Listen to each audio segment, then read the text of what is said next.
Confidence surges as the enemy crumbles.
Necrowolf says, hi Nims, with 100 bits. Thank you for the 100 bits right at the top of the stream. I also appreciate the small host. Clawley with the tier 2 sub for 3 months. She's a freaking legend, chat room. Yo, I saw in Discord that you got the barbecues. I hope you like it. I really hope you like it.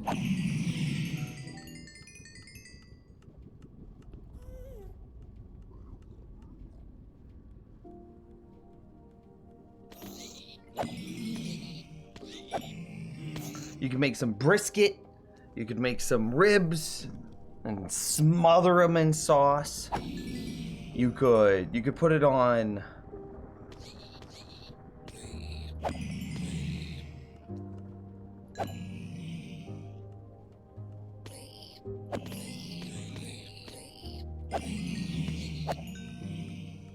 like a sandwich. I don't think Gates is a good sauce for chicken though. I'm thinking. Maybe it is.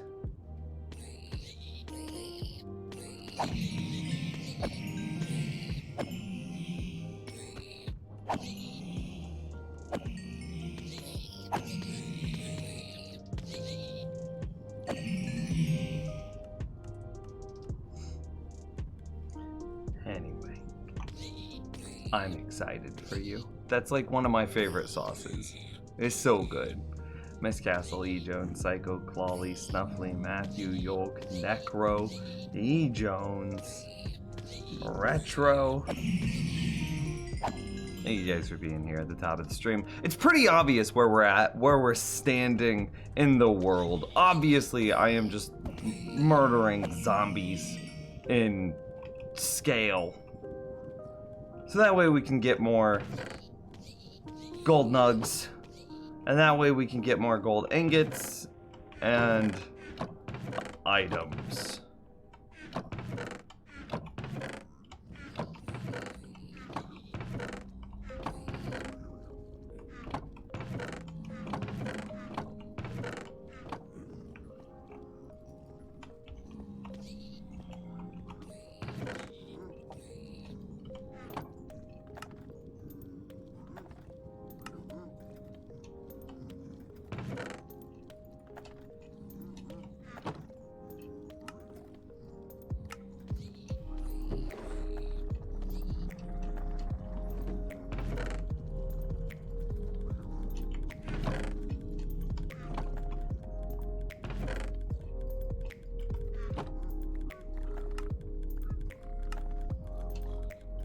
This is so freaking cool.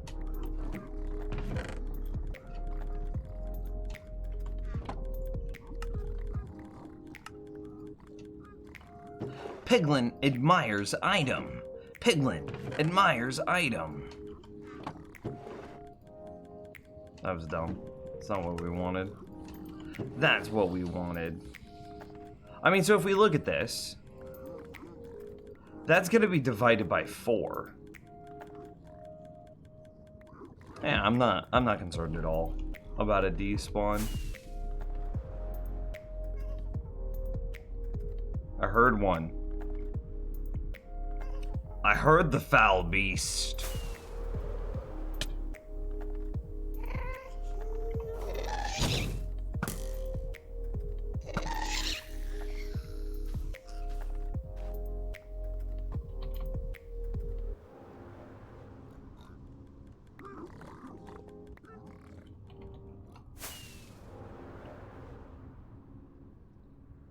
It's a pretty disgusting amalgamation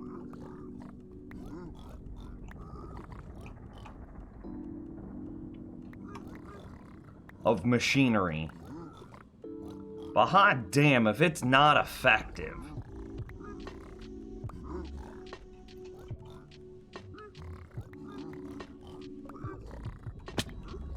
Obligatory backup check.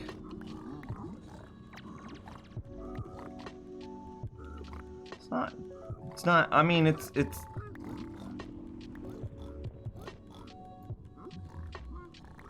full, but it doesn't look backed up.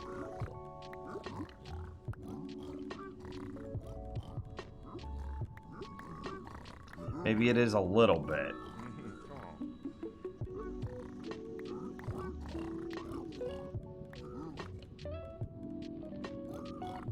Damn, dude, that's so much strain.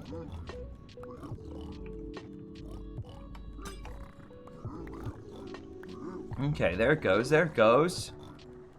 We're supposed to be processing 2.5 items per second, and it's supposed to generate something like 2.3 items per second, so we're just barely ahead.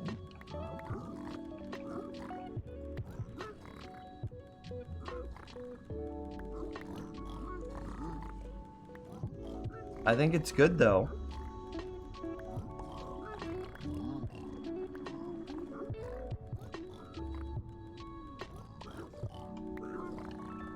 I'm feeling really good about it, like to a point where we don't have to babysit it.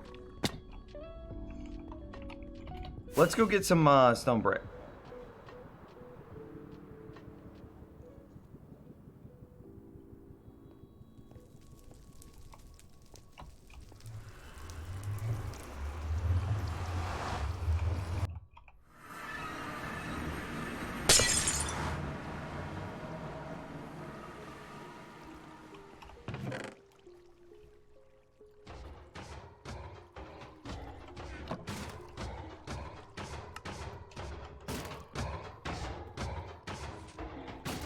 I don't know. So we've got a few things on the agenda for today. I need to finish...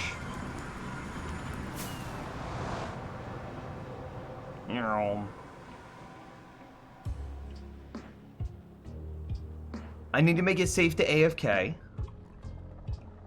I need to... Which involves slabbing... Preventing all spawns in the nearby area. Preventing ghasts from being able to shoot me.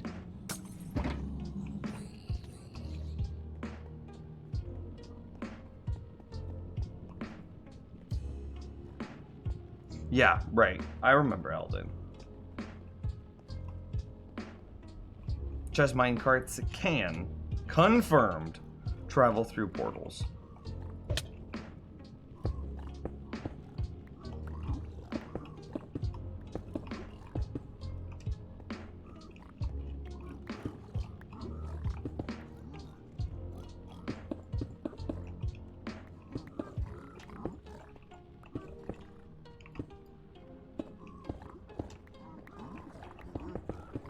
Oh, we also need to composter everything. I'm really curious. You know what? More than anything, I'm curious about composting everything. Let's go back to the overworld, grab like 3 stacks of composters. We're gonna do the big test, and we're gonna see if composters actually make a noticeable difference in our TPS. Sorry, I was scratching my face.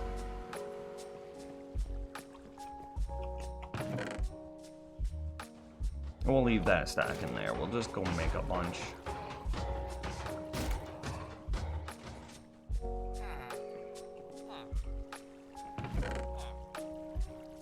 Castle? I don't need your sass. Okay, so it's all slabs. Couldn't remember.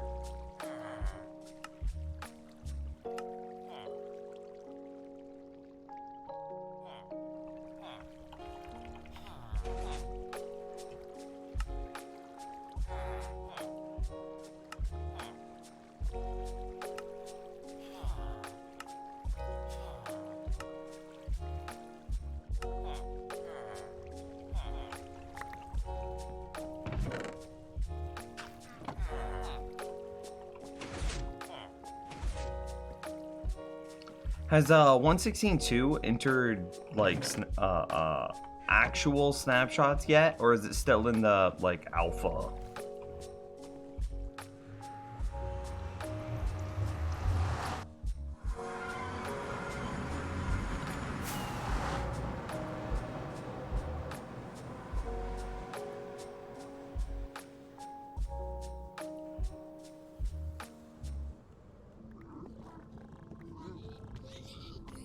Also, I think a pre-release came out for 116.2, so we are getting closer.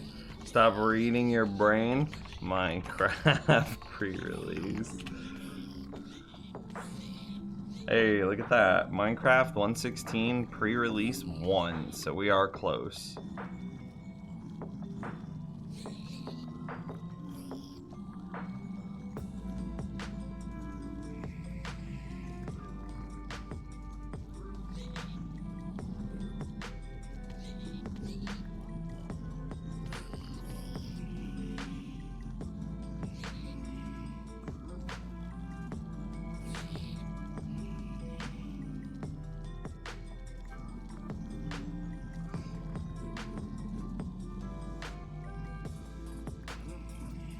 It doesn't seem like anything big's happened here. It just seems like it's bug fixes in preparation for an actual release.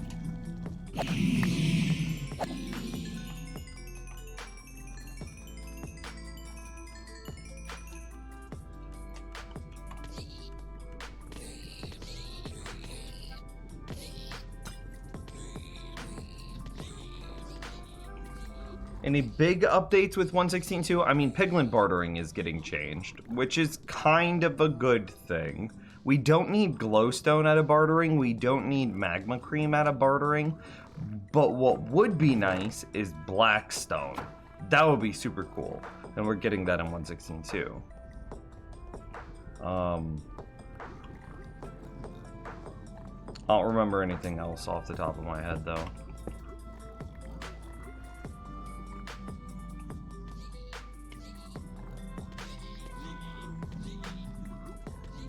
What about blaze rods from Piglin? I think that's too powerful.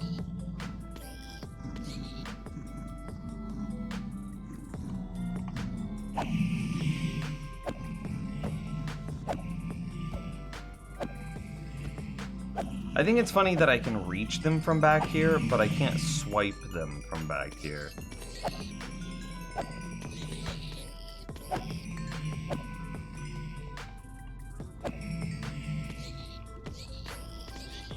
Anyway. We want to let a full stack of piglin build up there. So what do we do in the meantime then?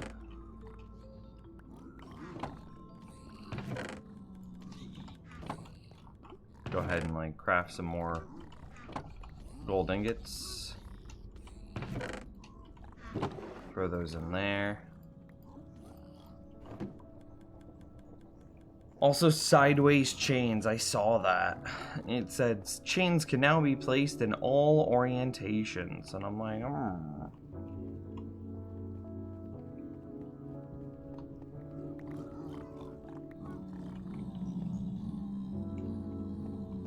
Is this system totally functioning now? What wasn't here yesterday? Yep, totally functioning. I mean, look at that. Look at that, dude. That's the big one I'm excited for, is the Crying Obsidian. We skip Blackstone because that's a 116-2 barter.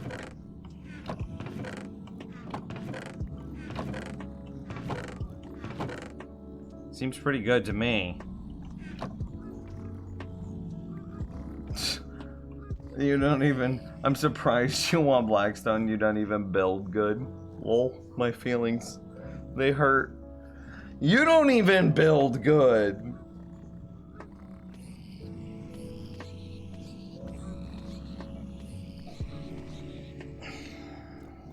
Should piglins keep leather?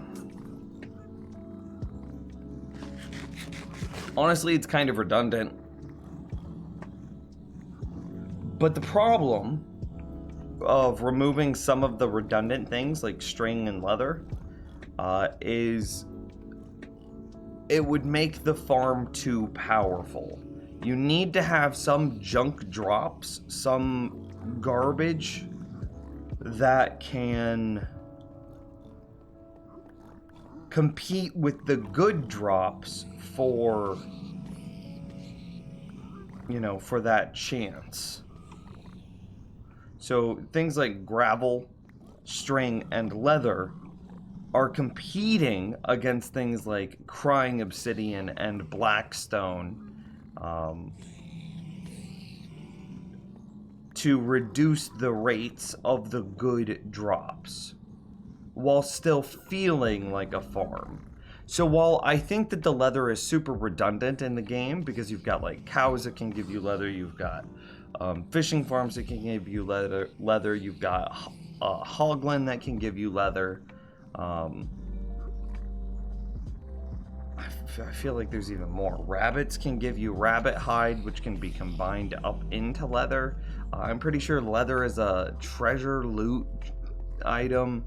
There's like a billion things that give you leather in Minecraft. But I think that's kind of the point, in that it's supposed to be like it's supposed to be the junk treasure drop. This farm versus the raid farm. With a village hero output, which do you think is more OP? Well, Hero of the Village is a garbage buff and doesn't matter. So that's kind of an irrelevant state, or an irrelevant conditional in my mind. Clawley with a gifted sub, thank you! Raid farm versus gold barter farm.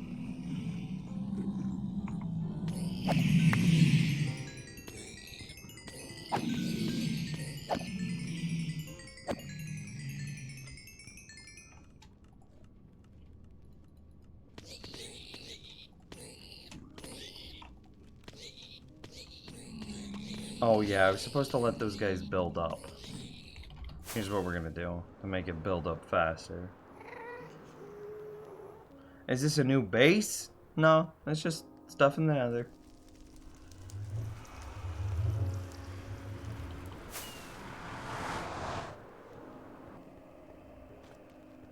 Thinking. What do you get from a raid farm? The big stuff is emeralds.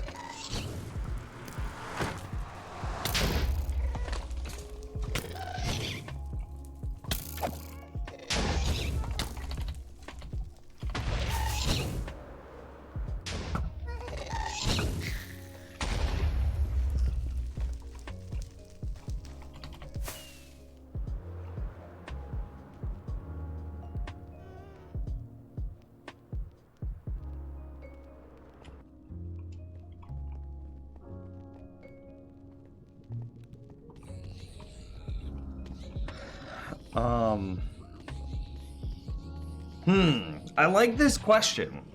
What's more powerful? If you were to build something, what should you prioritize on building first? An infinite amount of totems of undying,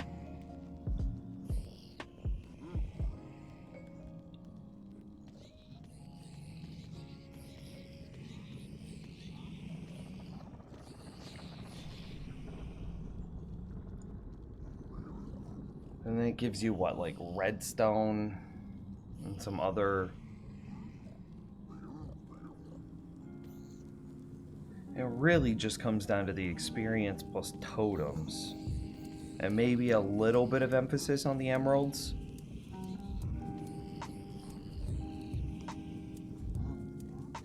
Whereas a gold barter farm is gold, rotten flesh if you so wanted it, and then all of the barter drops. I mean, I guess it boils down to the value that you place on a totem. I think that's the answer. So if you're in hardcore, I think the raid farm is going to be better. If you're not in hardcore, then the gold barter farm is better. That's I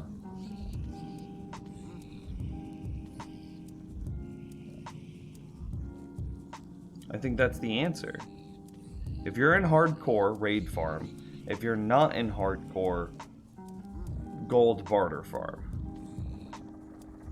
Simply because of the importance of totems. Gonna have a lot of clerics in my gold farm? I mean, yeah, so like, exactly, you could even turn the gold farm into an emerald farm. You take rotten flesh that the zombie piglin drop, and then you run it into some... Then you bring in a bunch of clerics, and then you sell your rotten flesh against those clerics for emeralds.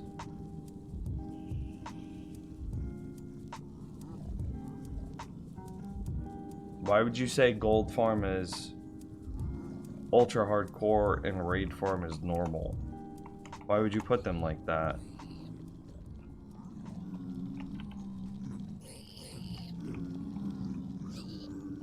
Alright, so I think this is about as good as we're going to get for TPS, and then we see 13 MS average in TPS on the right side.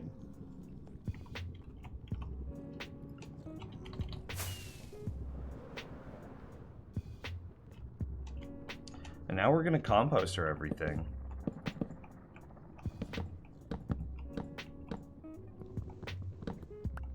And this might not affect rates because in 1.16.1 they changed hoppers.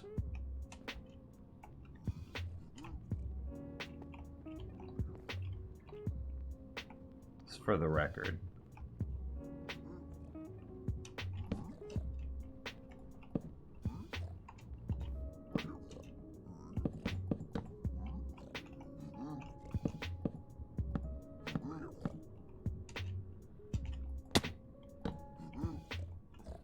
Whooscall, hello.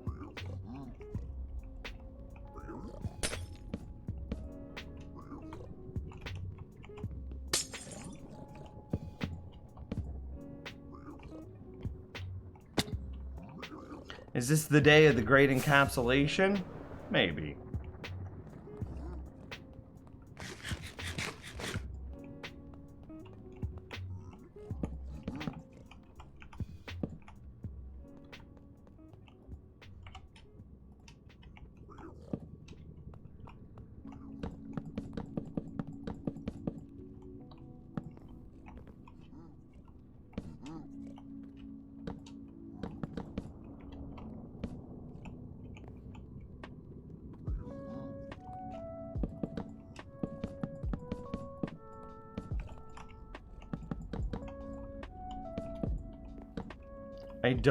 I don't know if this still stops hopper lag.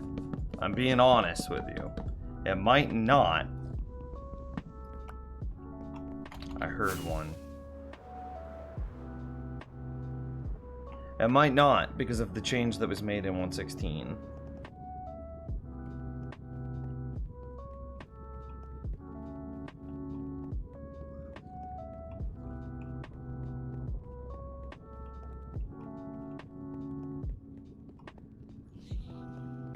I don't see it. That makes me very nervous.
there anything else I'm missing? Oh, yep, I see some more.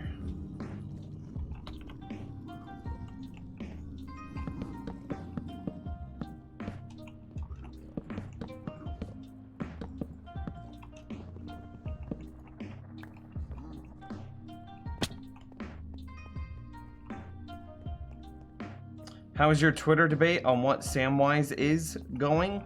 You know what? I think the results of that were definitively Samwise Gamgee is a bard.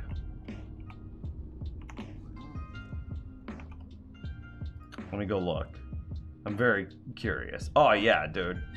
Clean poll. 57.1% say that Samwise Gamgee is a bard.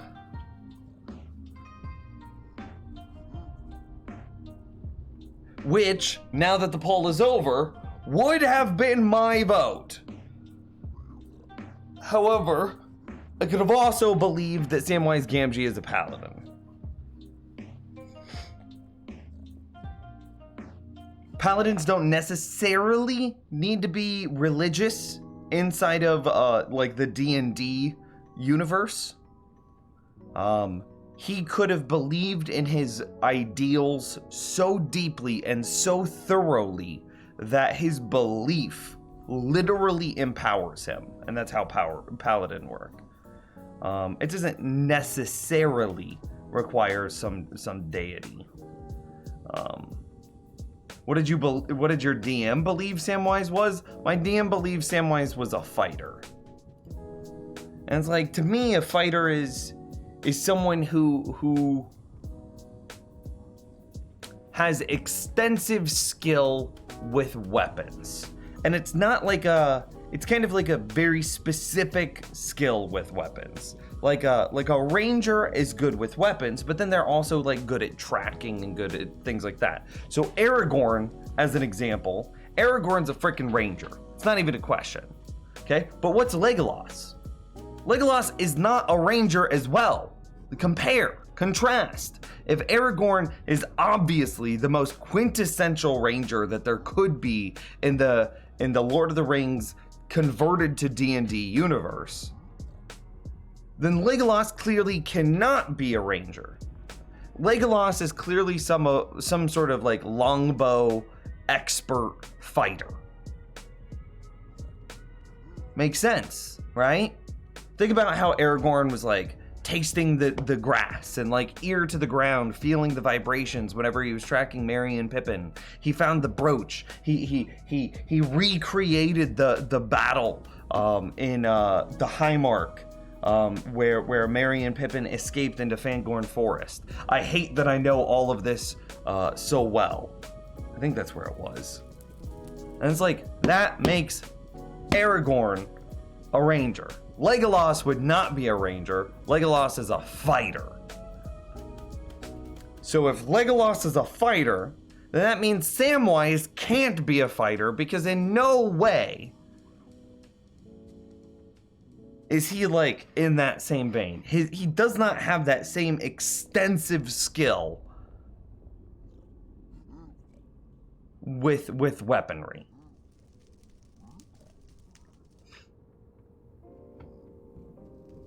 In my mind, and again, this is like an opinions, because this is like the goofiest question ever that doesn't matter at all.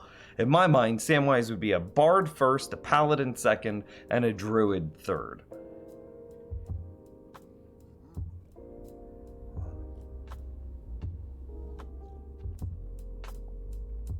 And my DM's like, nah, he's a fighter.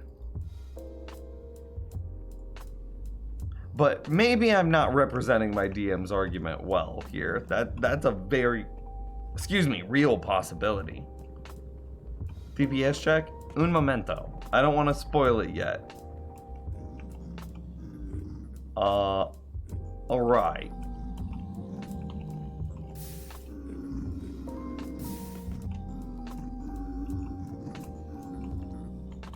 Okay, so we need to replace some of those with upward-facing droppers, LOL.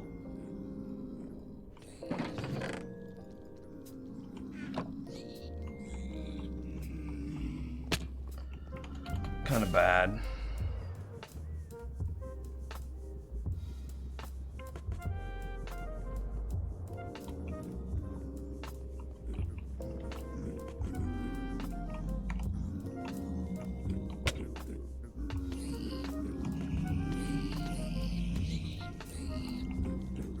Make sure that this is okay. Yeah.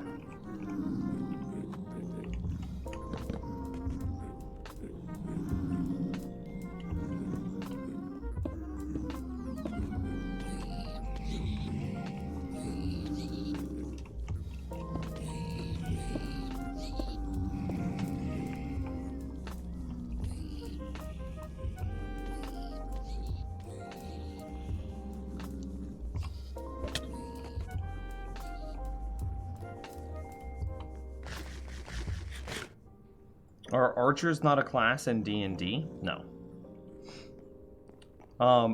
But that's what the fighter is.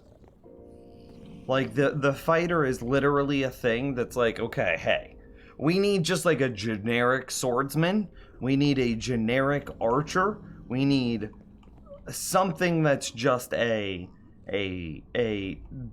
character has dedicated their life to the one skill, or to one weapon, which is what an archer would be. And that's what the fighter is. And that's why Legolas, in my mind, would be a fighter. Or, yeah, would be a fighter. I'm on the edge of my seat in anticipation of whether or not composers help anymore. It'll be interesting for sure. I'm looking. So I also want to do another thing here at the same time, is I think I'm going to pull out a couple of hoppers from the rows here. So obviously this hopper is leading back into the item destruction. So it can't be this row. But it could be this one, and then this one, I believe.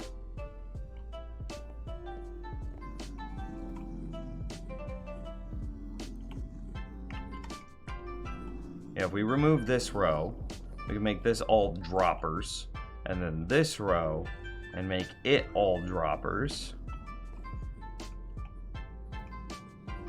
No, it can't be this. It would have to be this row. Yeah, because this one's pointing backwards. This row and that row. Alright, committed. I'm pulling the trigger.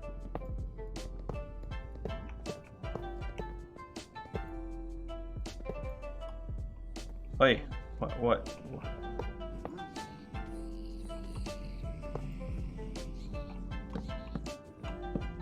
Did we lose it to lava or something? What? Hello?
Oh, okay.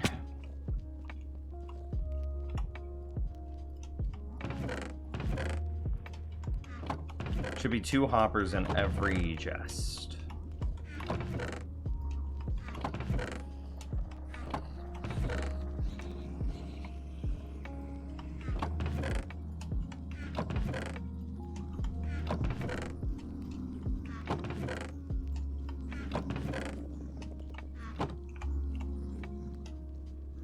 Oh yeah, except for that one. That makes sense. Okay. We don't do song requests. I'm sorry, Link.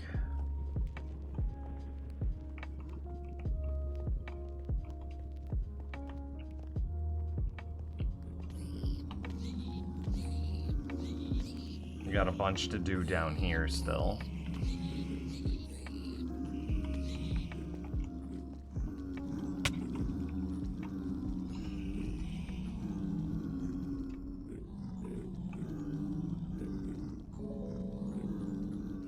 I want to make this a dropper facing down, but I don't want it to be getting triggered all the time, so I'm not going to.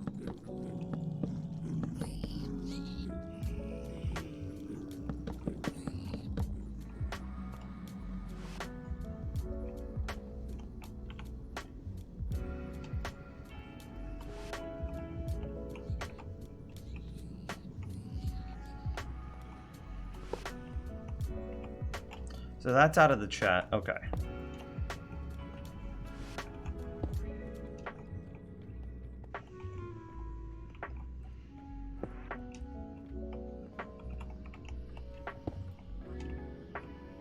Doesn't really matter here which way this dropper is facing, but I really want it to be facing down, but that's fine.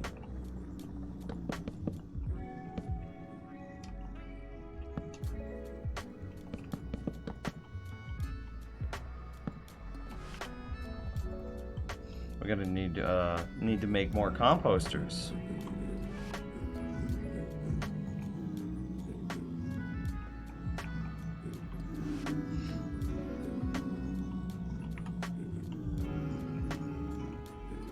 There's no way that any of these can be.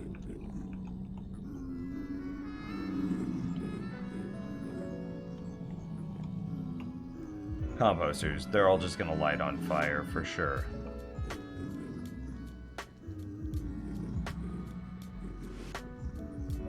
I think there's a music request in Discord. It's for Rhythm Bot if you want to play music in Discord. It's not related to the stream.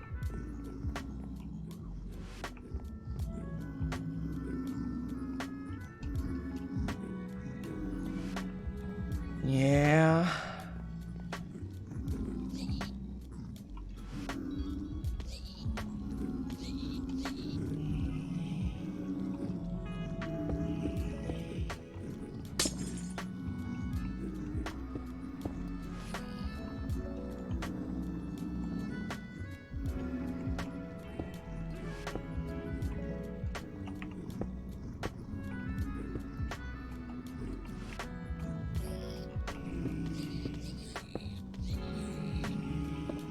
How far out do I have to go before I have to worry about them catching on fire?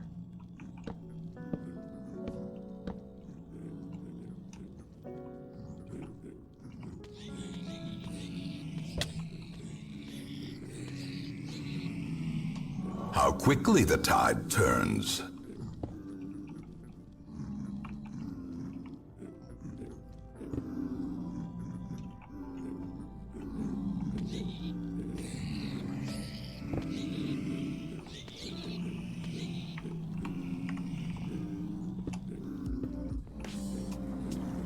How quickly the tide turns. Hey, KY United! Tier 1, 2 months. Hey, that's a new name. How do I not recognize that name? Well, thank you for joining the community. Thank you for hanging out. Thank you for the sub. Appreciate it.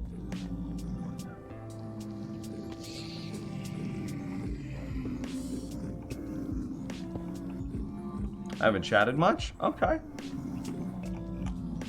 I try really hard.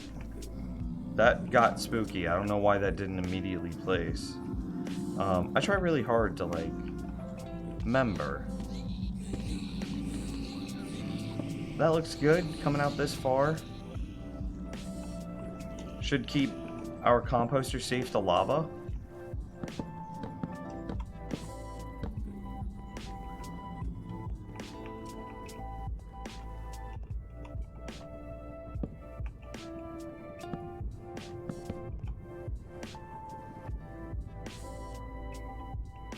And it's Kai, just like the name? Okay, cool.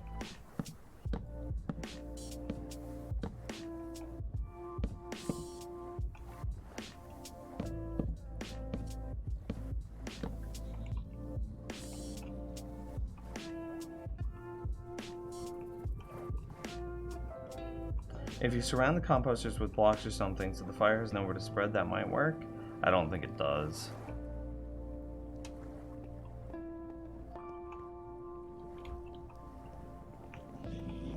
I'm not too concerned with it anyway.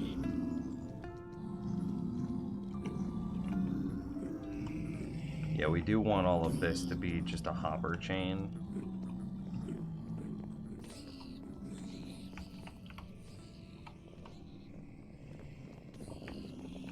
Is there anything down here that I've missed?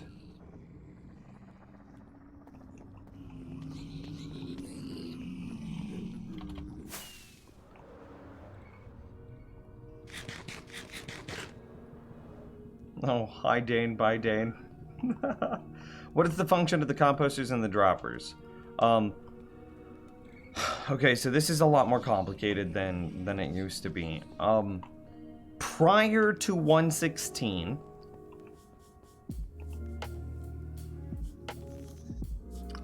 man, 1.16, I need this functionality to come back, because this is, it's gonna be big sad if it doesn't. Okay, anyway, the theory is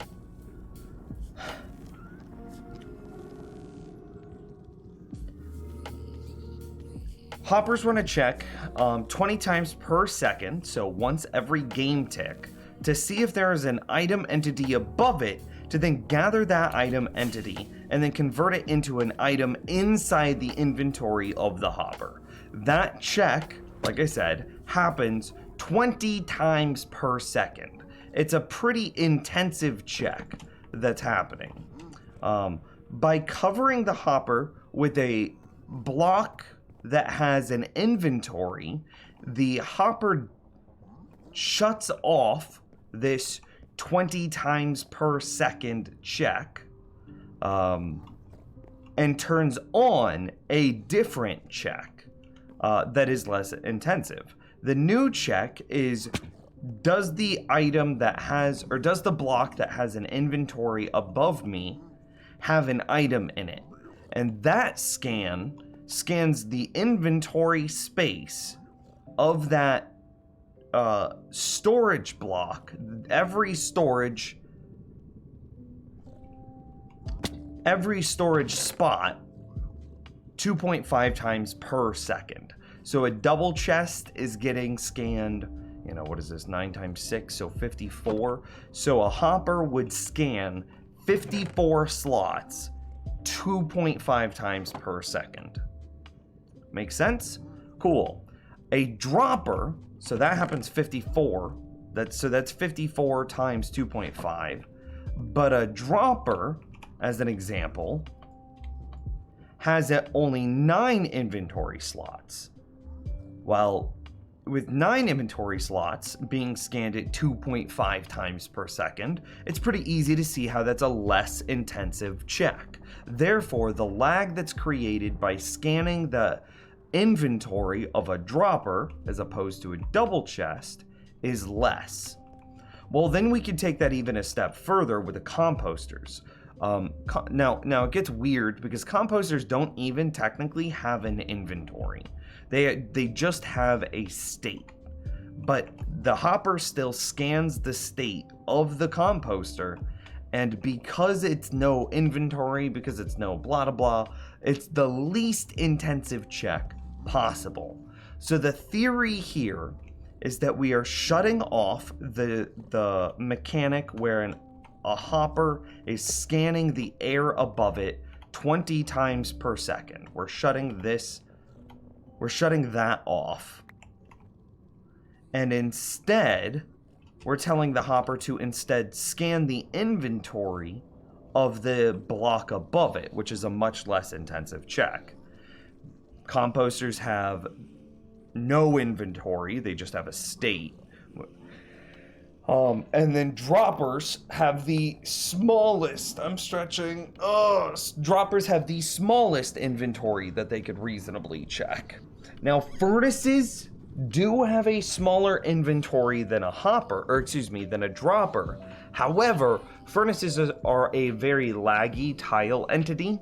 They they have a bunch of other functions that they're constantly trying to do. So, yes, you would save lag from the hopper by using a furnace, but you would increase your total overall lag because the furnace is so laggy.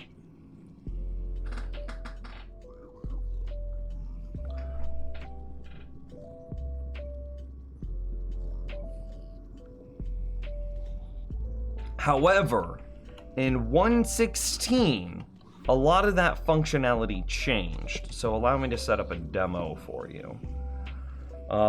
So very clearly, you know, this hopper is doing its scan at 20 times per second to pick up these blocks.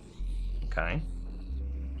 I can even go so far as to put a slab on top of it,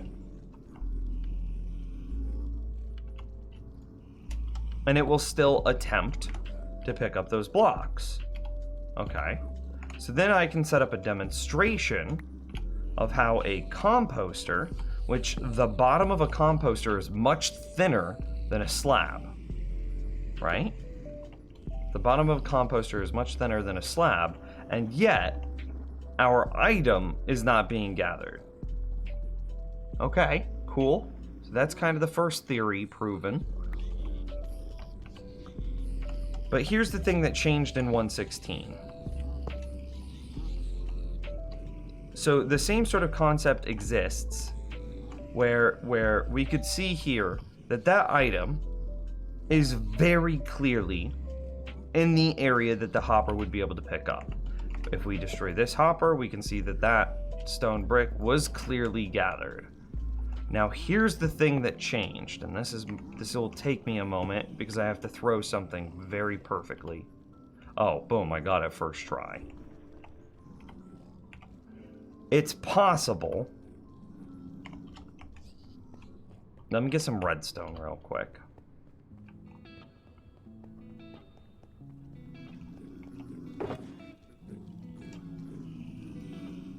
And we'll do it with a lever.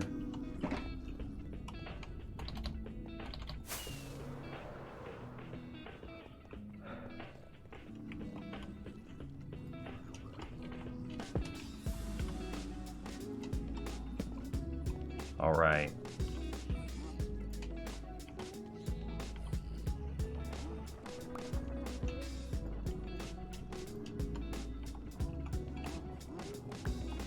There we go.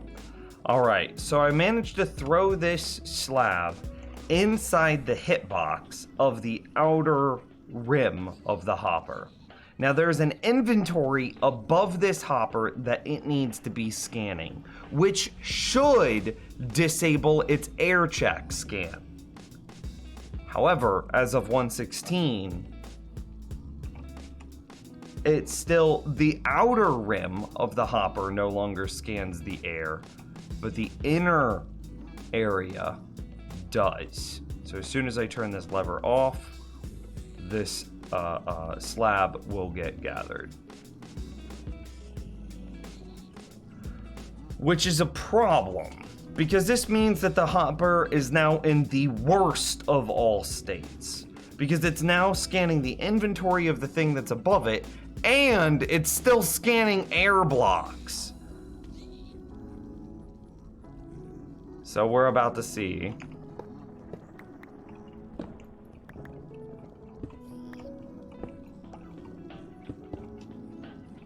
if putting a composter on top of it even matters. So we are 13 before. Let's do, I was just about to push F3, but let's do one more quick check.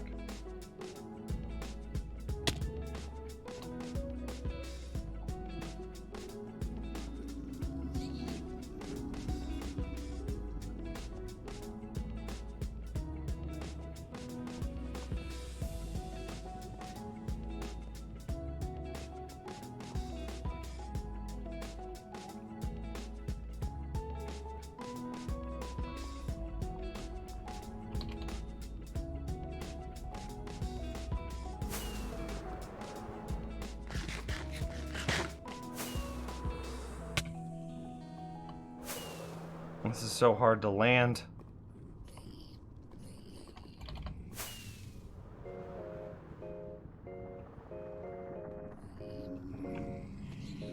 I should have just come here.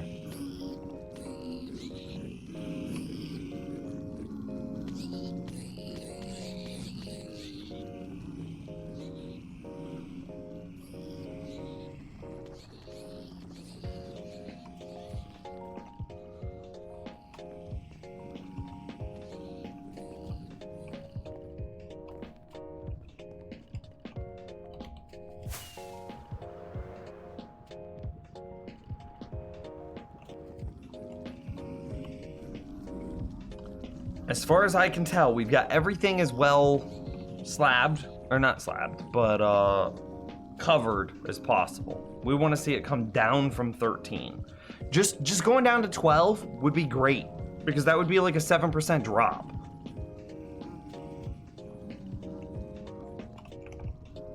So roughly in the same position.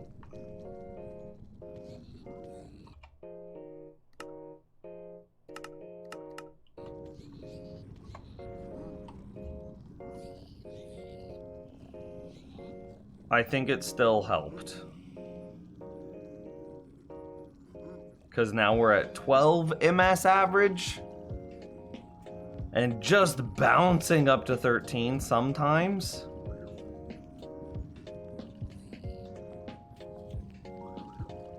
I think it helped.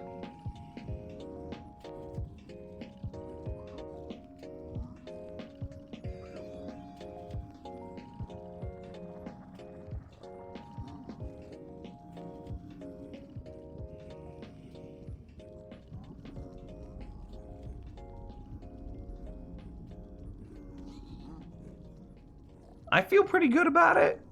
It doesn't seem like it definitely didn't hurt, and that's the important thing, right?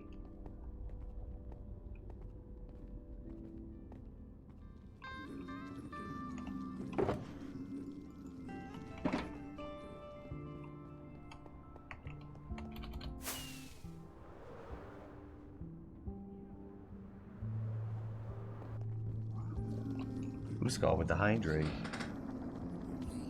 Uskal with the hydrate.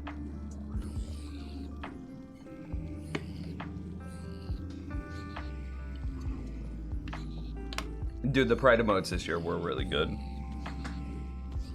You're just gonna keep yourself to 69,000 points. Well played, well played. I mean, what? We're at 13 now? So it definitely didn't hurt.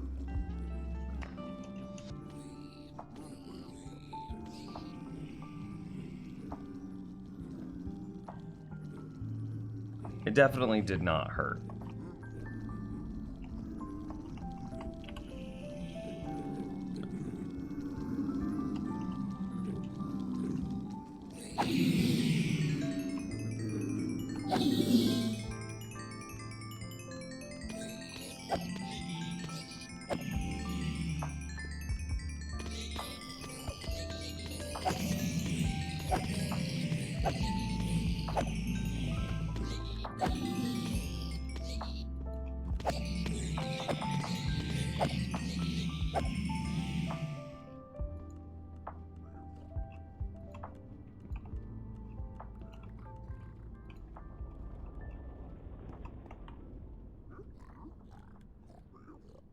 Pretty good, I think.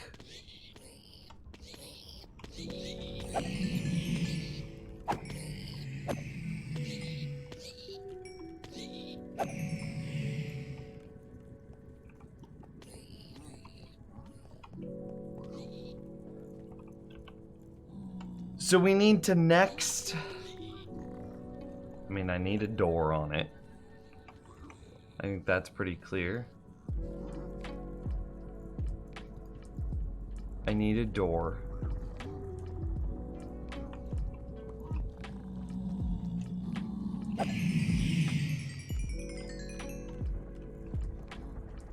We need a beacon.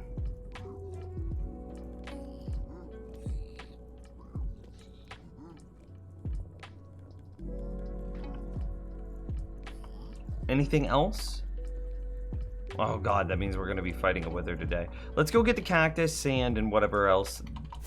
The cactus, sand, that we need to get, so that way we have item destruction.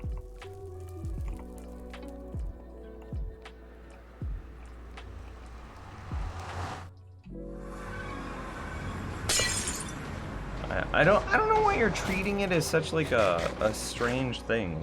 Like you're making such a odd, you're approaching it in such a very odd way. Can you just say, quote, can I just say that I believe in same-sex marriage and not get made fun of by the internet? I don't know what part of the internet you're going to, buddy, but like, of course you can say that and not get made fun of. Why would you be made fun of for that?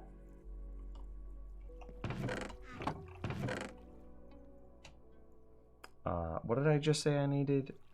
Sand and cactus.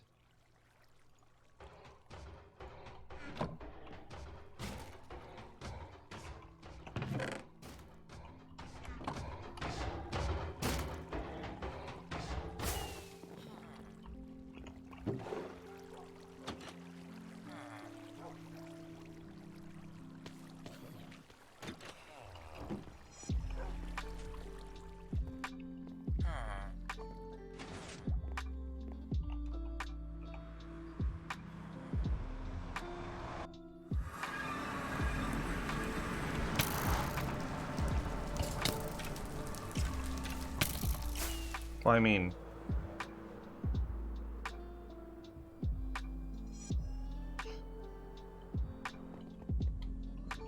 without devolving into a political slash religious conversation, I don't think that the modern Christianity reflects the Christianity that Big JC preached. Dude hung out with like prostitutes and lepers and poor, ill, sick, basically just about everything. He forgave Judas. Like, dude gave no shits. He was max chill. And that's not modern day Christianity at all. Well, sorry. That is not the right-wing Christianity. There is that type of Christianity absolutely still exists. It's just not the... What's likely is it's the silent majority of Christians. However, the vocal minority is not them.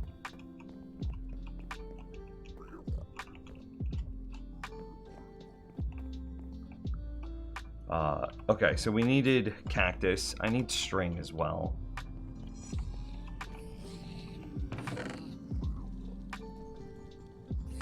I mean, you're the one that brought it up, my dude. You're making yourself a martyr here by being like, oh, I can't say this because I'm gonna get made fun of. Literally nobody made fun of you, and that's just like a perception in your mind. You are, so this is a problem that people have, and it's not like a problem that like is exclusive to any one race, religion, creed, or whatever. We have conversations in our mind about how we feel about things, and then we feel like that is true. So like and as an example, here's one from my personal life. I don't get along with my parents. So in my mind, I have conversations like, oh, I'm not gonna go over to my parents today because I know it's gonna be a really bad time. It's just gonna be nothing but like toxicity, and I'm gonna hate it. And then I feel toxicity and hatred. I feel those things. And then I get disappointed in my parents, even though I never actually had a conversation with them. I still feel those ways, even though I never actually engaged with them, which gave me this false mentality in my brain of something that, like a conversation that I had with myself, and then that hypothetical conversation I took as being reality. So I think that's what you've done to yourself here, is you had a hypothetical conversation with yourself, and then took that hypothetical conversation as a reality rather than actually judging reality for what it is. Right here is cactus, right here is sand, which means at this height we have something holding the sand up.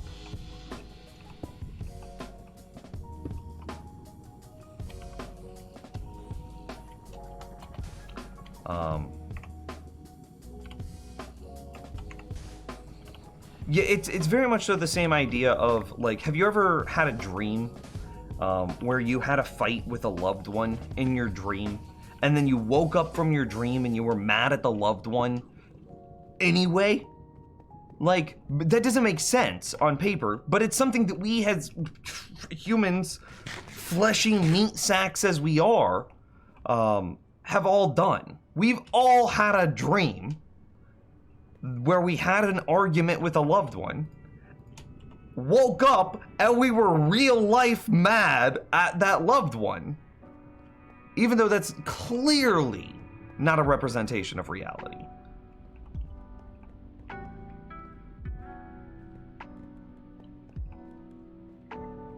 And I think that we as a society do this a lot. Is we presume outcomes, and then we take our presumed outcome as fact.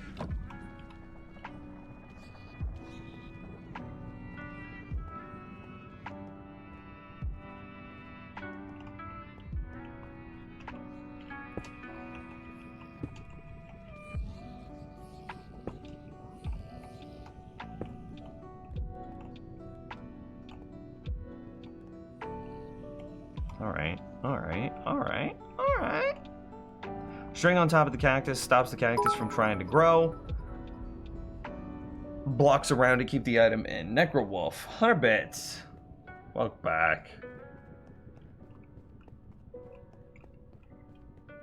So, yeah, I mean, I very much so agree with Uskal. It's very much so like a live and let live sort of thing here. I don't care what you do in your personal life. I don't care what religion you are. I don't care who you love. I don't care anything like that, because it's none of my business. Provided you're not hurting anyone else, then why should it matter to me at all? But there are people that think that it does matter and that it is their business and they should get to dictate the way people live others' life. And that's not chill. That's not chill at all. And those are the people that draw the ire of, because it's usually rooted in some sort of like deep like fundamentalism. This is the way it is, and so this is the way it must always be. We've always done this, so we're not changing it. And it's like, well, just because we've always done a thing doesn't mean that the thing is good. I mean, we leaded gasoline and asbestos is a good example of like, hey, just because we did it doesn't mean it was a good idea.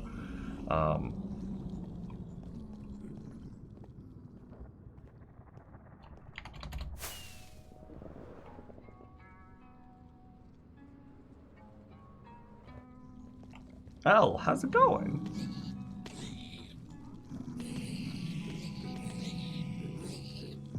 So it then becomes it very much so becomes a human rights issue whenever certain people are trying to maintain, air quotes here, maintain the status quo, and then using something like their religion or their personal belief to repress a group of people. That's the crappy part. If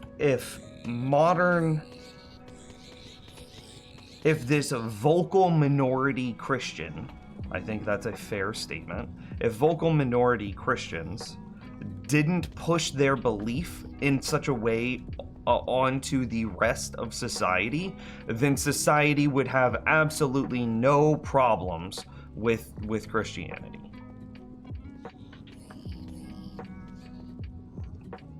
But because they're sitting there saying like, oh no, you can't love the person that you love. Well, that's just kind of a shitty thing to do, and very much so like a human rights issue.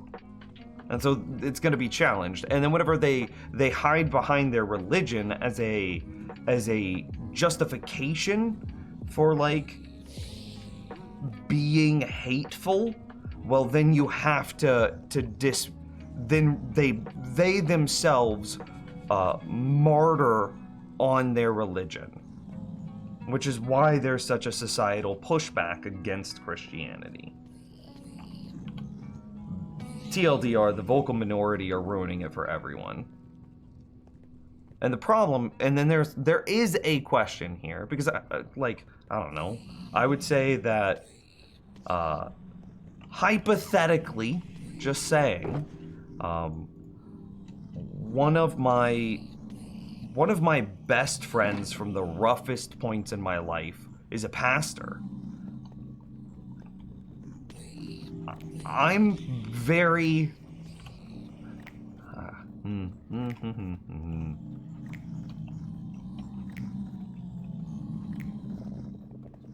I don't follow the same religion he follows. We'll say that.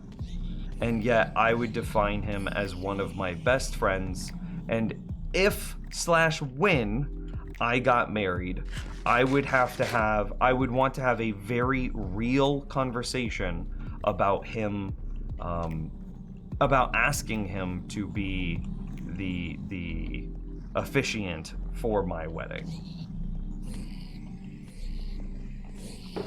And he is one of the most loving and like inclusive people I know.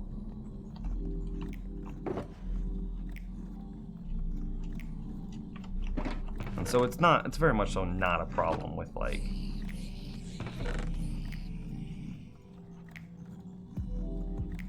the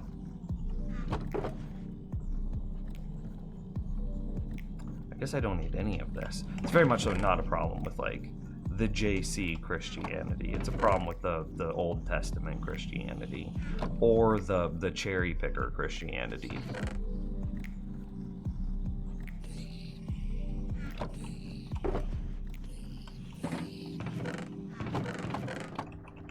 I guess I could just move all of that down into that double chest and we'd be fine. Yeah, very good, L.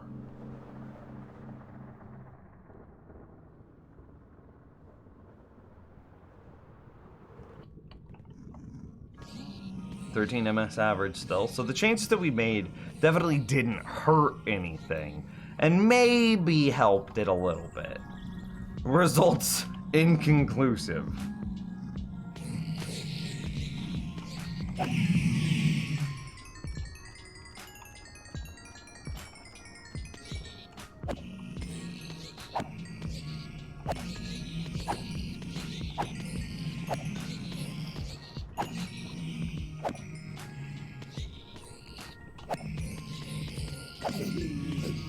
Yeah.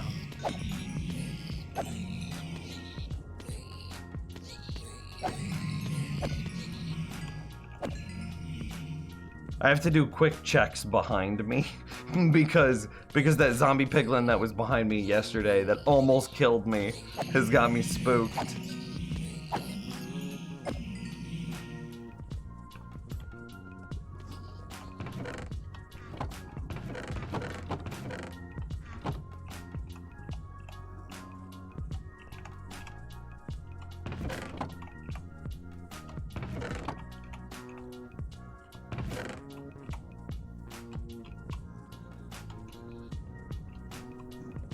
Just waiting for that gas ball to come firing through. Yo, he would have to be a sniper. No way. Sniper, no sniping. Them's being an adult is hard. Preach. I'm over it. Yo, I'm 30 years old and play a video game for a job. I'm over it too. It's IL.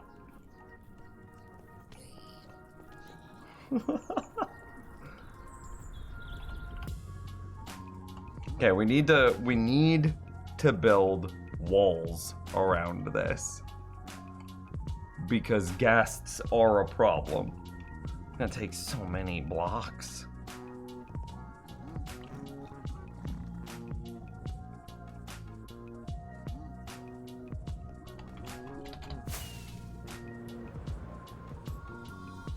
I also kind of just want to slab stuff. I don't even want to build walls around it. I'm feeling so lazy.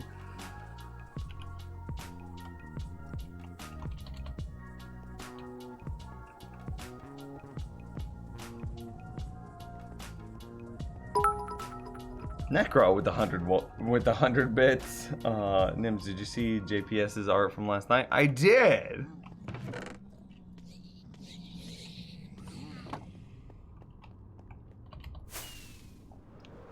It'll be quick. No, it won't be quick. Thank you for the 100 bits, Necro. I appreciate you.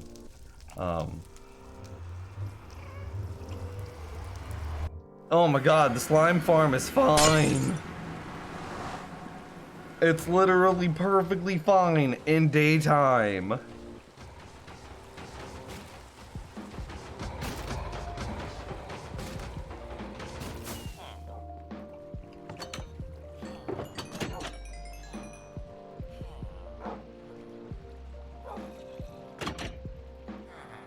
Doesn't matter.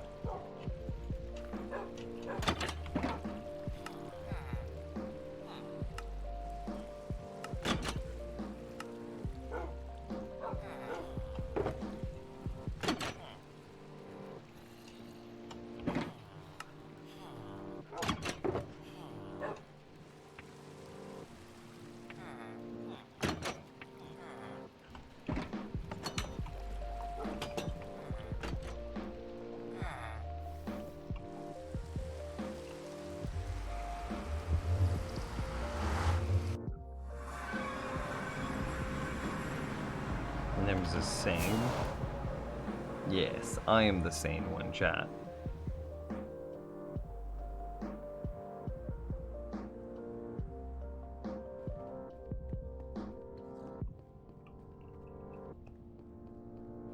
So nervous about ghasts. If only we had walls. If only.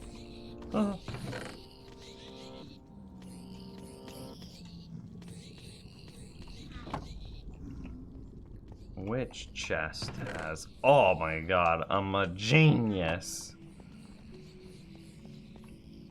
I was like, which chest has our quartz in it? And then I got it first try.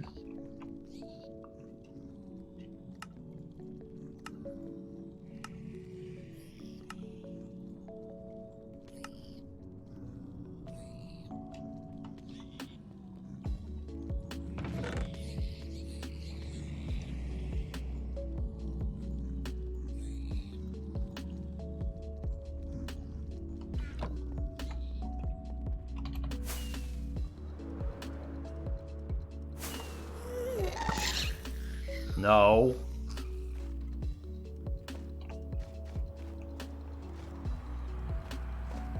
Okay, so I've put a bunch of torches around. Yeah, this is an area that definitely needs to get lit up. Yeehaw. Later, bro. Hey, Necro with the gifted sub to L. Necro, you're a legend. Thank you.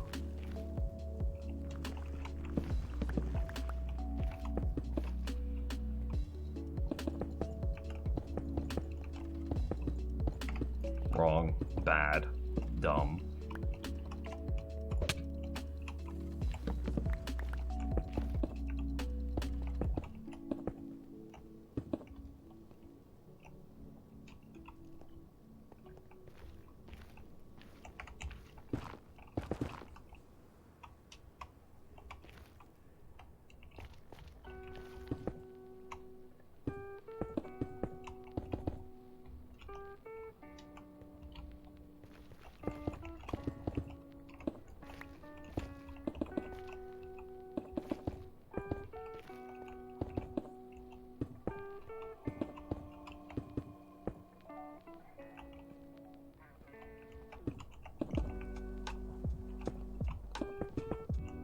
Every slab we place will improve the rates of the gold farm by like 0.1%.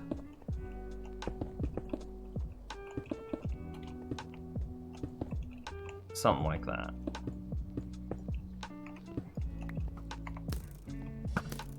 How did it miss? My aim is amazing.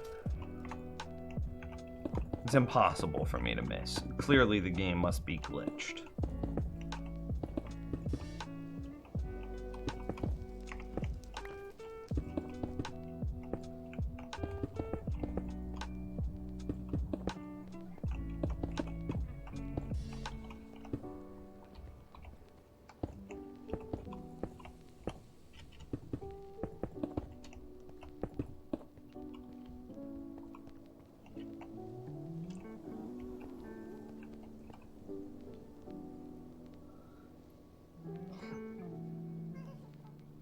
It says good day, and we'll punch Nims in the face if he attempts it. Australia. Too late! It's okay, I have a very punchable face. See? So punchable. There's already an arrow in my neck. Just go ahead and punch me in the face, too.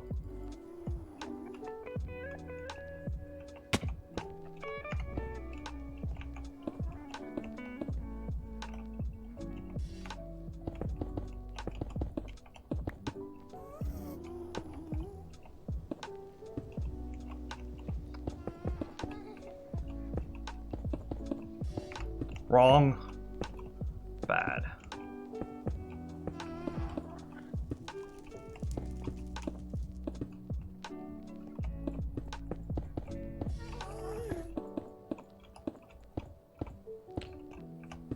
You want to know how to like trigger Australians, chat room?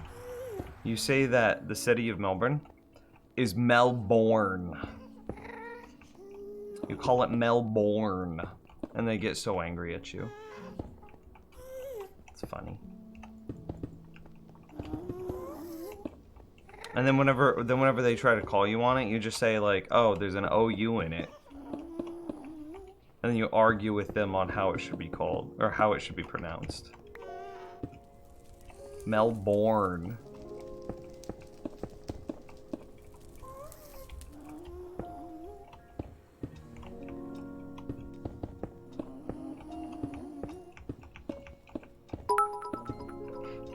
Chloe with the 500 bits! Dude, she's amazing!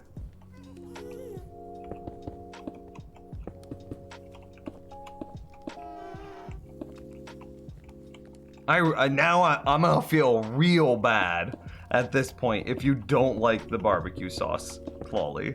By the way, Chloe went super far out of her way and ordered, I think it was from Amazon? You could correct me, Chloe. One of Kansas City's best barbecue. Every Kansas Cityan, and Dane, I'm not gonna get into this argument with you today. Can we just agree that Kansas City is one of the barbecue capitals of the world? I don't even think that that's a question. I'm not gonna say it's the capital, even though it is, but I'm not gonna say that, even though it is, but I'm not gonna say it. But I think we could agree that it is one of the barbecue capitals of the world. And therefore,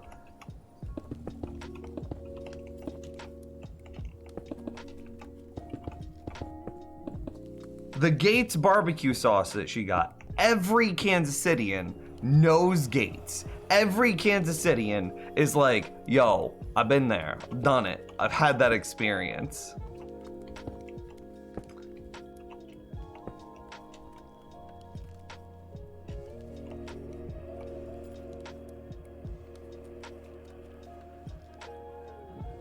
I can respect that Texas isn't like another, I don't know if barbecue capital is the right word, because like it's not like a centralized point like Kansas City is, but still.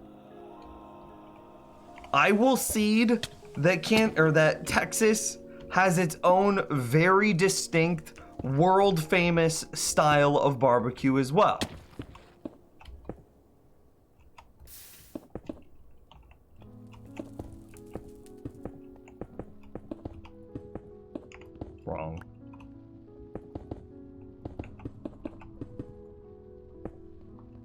Are we gonna use all of our slabs just doing this one cave? Damn, son. Kansas Cityan? Is that really how you say that? Really? Yeah, actually. Why is that so funny? Uskal? What's the big city that you're near? And let me make fun of its name.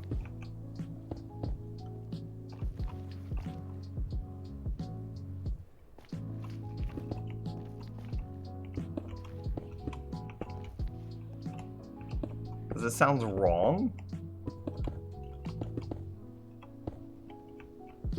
You sound wrong.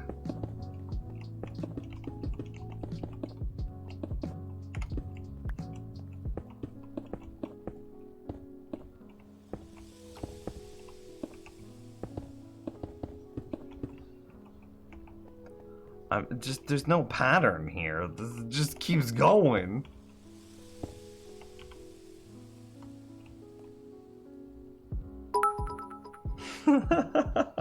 Necro's like 200 bits. Clawley, he's adding you. Bam. Bam.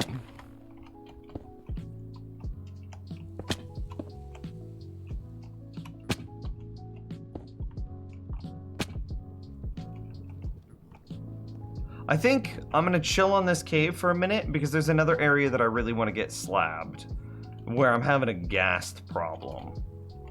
And that's right here.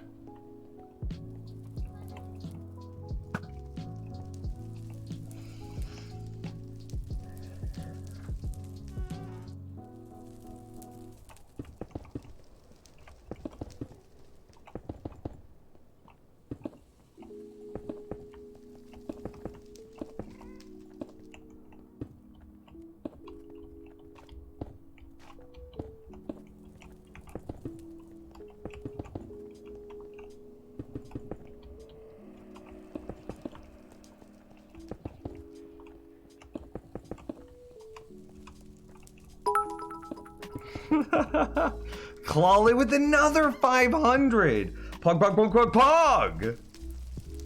You betcha, buddy. Oh my god. I live near Boston's. We're Bostonians, yeah? Yeah, exactly.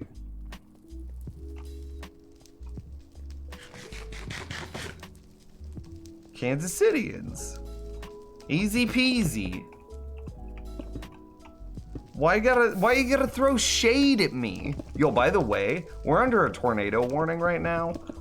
If all of a sudden the stream stops and like y'all don't hear from me for a bit, it's probably because the power went out because of like tornado-y stuff. Just letting you guys know right now. Tornadoes are a thing. Dude, Necro with the 800 bits. Oh my gosh, I am not deserving. Swift rage, swift rage, swift rage. Make sure your phone and any backup batteries are plugged in and fully charged, mate. Yeah, that's a good point. My phone's got 92% battery. That's like good for 3 or 4 days.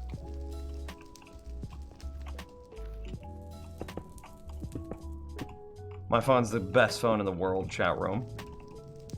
And I'm not even joking.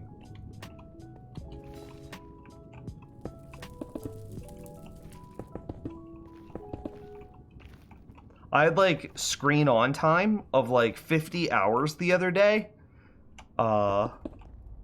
Screen on time of like 50 hours. And my phone was at like 60% battery.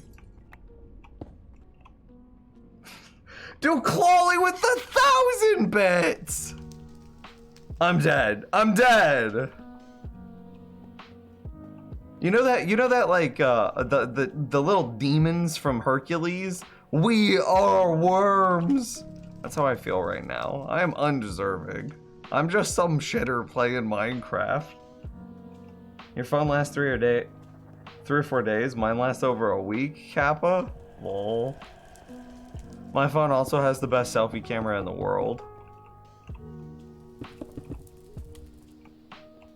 And a 4-day battery.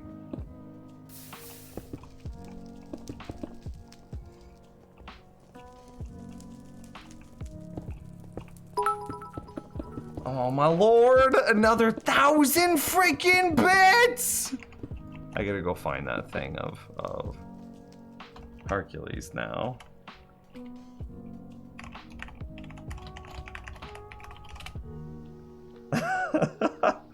Okay. It literally popped up in the Google result, like, immediately. It's this. This is what I'm talking about. Pain! Oh! And panic! Good! Reporting for duty! Fine. Just let me know the instant the fates arrive. Oh, they're here! The fates are here and you didn't tell me! We are worms! Wormless worms! Memo to me. Memo to me. Maim you after my meeting. That's me right now. That's me right now. I'm not worth it. I'm just a worm. I'm just a burb. Just a silly little bird playing some games. You guys are both super generous. I appreciate you so very much.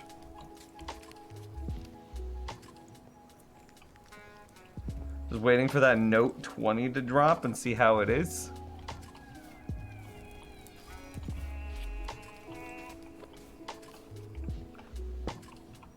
Didn't Samsung get in a lot of trouble recently? For like, I don't remember what. I don't actually remember. Scratch that, never mind. I know that they had a problem with exploding batteries, but, you know, who didn't? Kappa.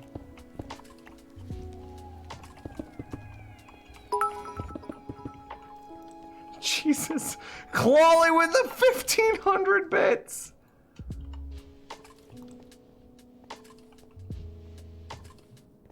Okay, you win. This is the last of them. Dude, Clawley, you're a freaking... You're amazing. Just words, I can't... You guys are incredible and too kind to me.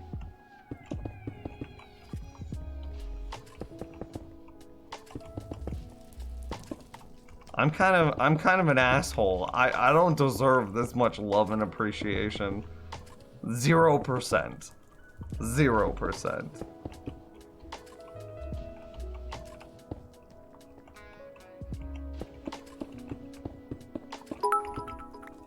Oh my god. Necro with the 2,000!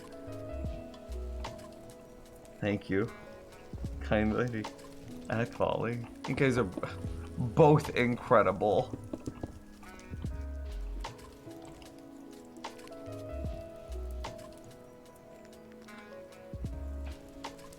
Samsung phones can't uninstall Facebook without rooting the phone? LOL.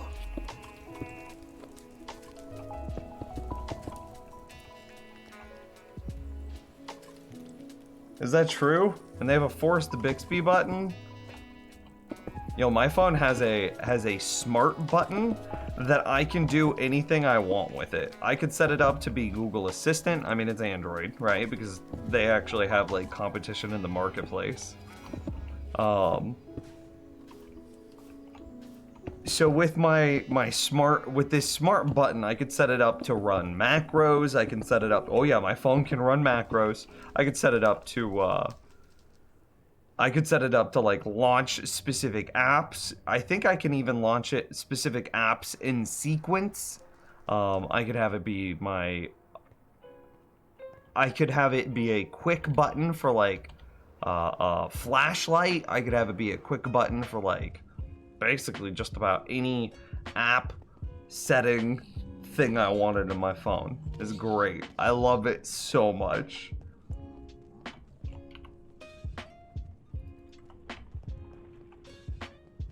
I better go. L, thank you very much for stopping by. We miss you. Come back soon. You're feeling so attacked. Yeah, do you want to play Valorant later, Castle? Where's my water bottle? Clawley, thank you. My phone has 3 buttons, like all good phones have. I mean, my phone has 4 buttons, and that's it. right? I have my power button, volume rocker, which is like 2 buttons. So power, volume up, volume down, and then my smart button that I can literally program to be whatever I want. So I'm like, double click, flashlight turns on, blam. I just did it. Yeah, ooh, it's bright. I just blinded myself. That was kind of dumb. I'm dumb, chat room. I can push it once and it toggles my phone volume settings. So it goes from like sound on to vibrate only to sound off to sound on. And then if I hold it, it activates my Google Assistant. But it was really nice whenever I was playing Pokemon Go and I set it up to run macros. And then I was just like, oh, hey, I'm gonna click this Pokemon and I'm just gonna run this macro to quick catch that Pokemon real quick. Lol, busted.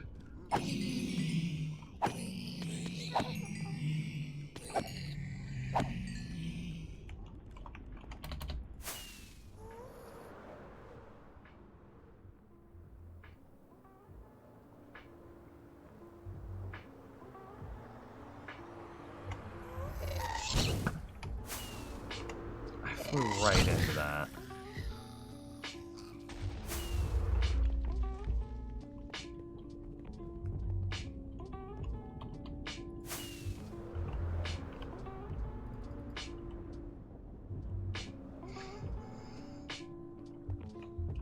Overwatch stream Friday? Can't do Friday.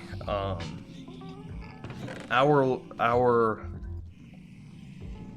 one of the movie theaters in Kansas City that we like going to is really struggling. They're riding that COVID struggle bus, and they are temporarily converting into a drive-in movie theater. And we want to go support our favorite movie theater, and we're gonna go watch a drive-in movie, basically. So that way we can still get like that movie theater-esque experience while being socially distant. You feel? And that's Friday.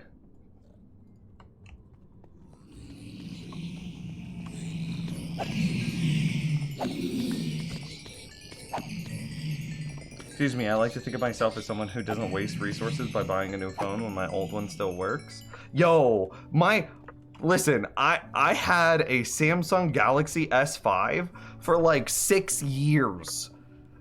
6 years. And it wasn't until that phone, it would like, all of a sudden, I swear that phone's going to explode soon. But it would get like, burn you hot doing nothing. And then it wouldn't like launch apps anymore, and it would just like force reboot itself all the time, and it's like, okay, this phone is dead.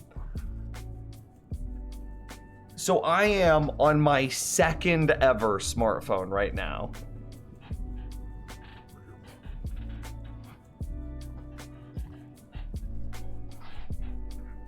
And like the 4th ever phone that I've ever had. I had one of those old like flip phones back in the day, because I'm old. I had one of those, like, it wasn't a Razr, but it was like a Razr clone.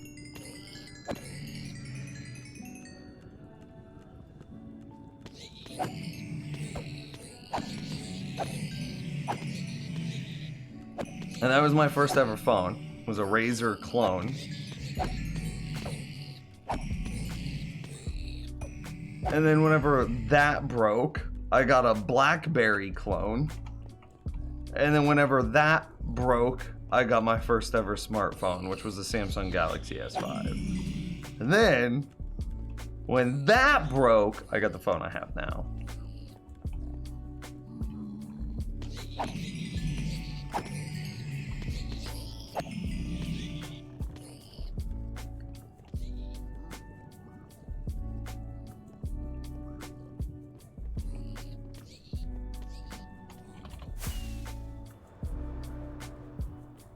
Let's get this area, because I do see skeletons chilling in here too.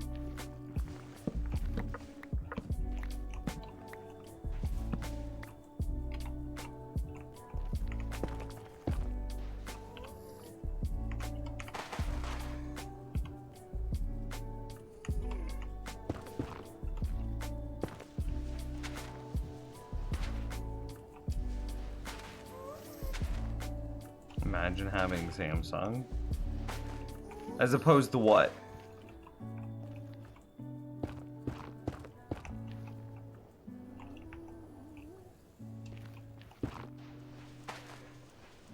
I never had a flip phone in high school. I had one of those unbreakable Nokias. Dude, I'm kind of jealous. I wish I had one of those in high school. Then again, I've never dropped the phone and cracked the screen. Knock on wood.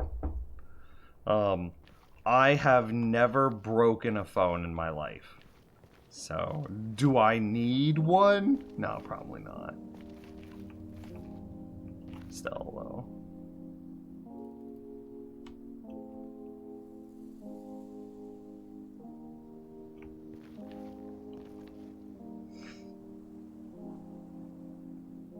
My grandpa accidentally put his phone in the microwave a few weeks ago. That's like funny and sad.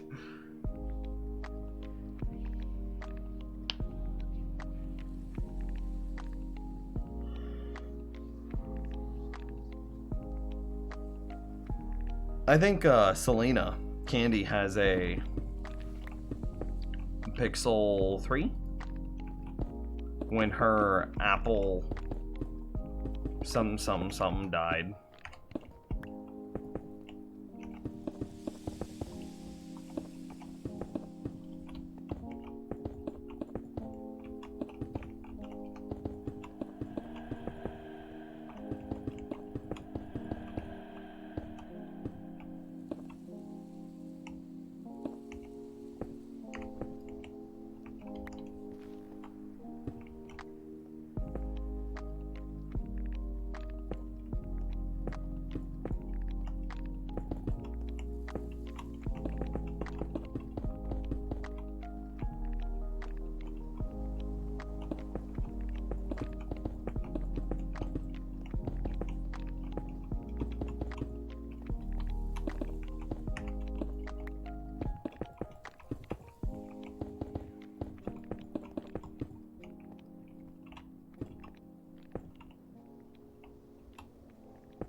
I've broken more than my fair share of phones. Not proud of it. God, I don't want to talk about this because I guarantee I'm gonna drop my phone and shatter it next week or something. But like, how do you break phones? Just don't drop it.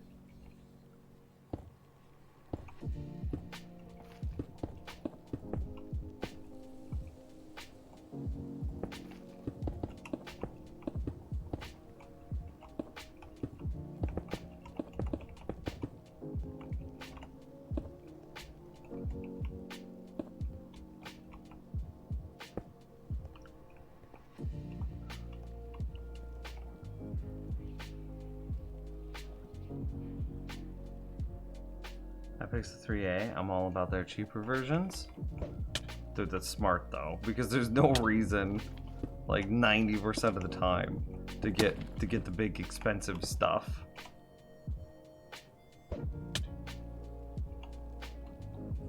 Oh Lord, there's another. Okay, look.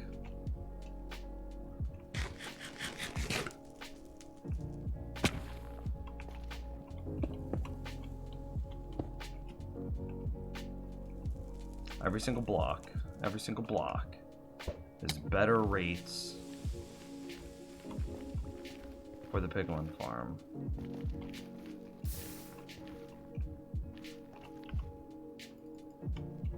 Every single block.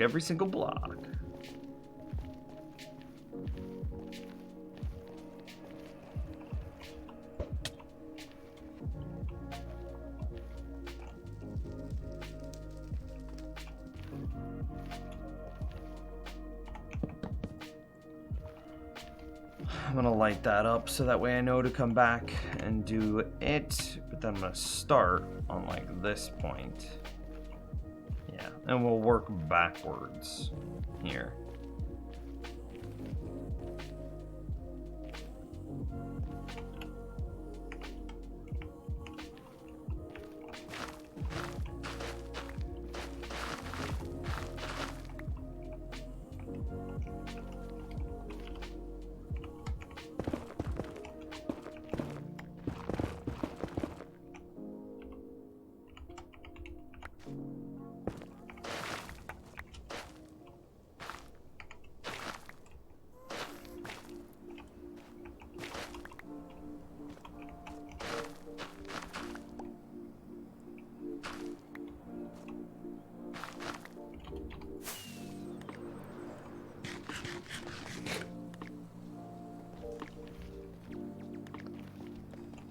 Wait, James is here? Meetings. Telling me to just don't drop it is like telling a small child to not pick their child. No, it's just what we do. I mean, okay, fair point. Do you have like an OtterBox case or like Rhino Shield, which is like imitation OtterBox?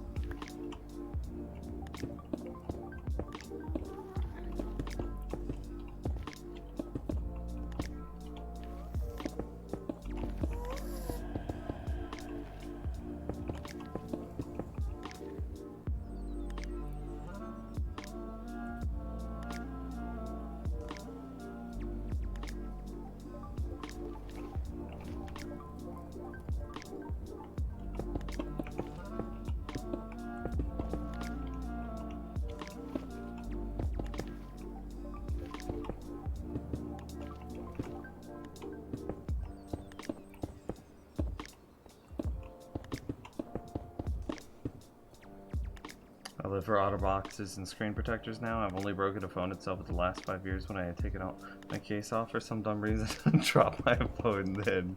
I'm sorry for laughing, but that's funny. It was like, no, let me take this case off for just a minute. It'll be fine. Oops! Crack! Damn it!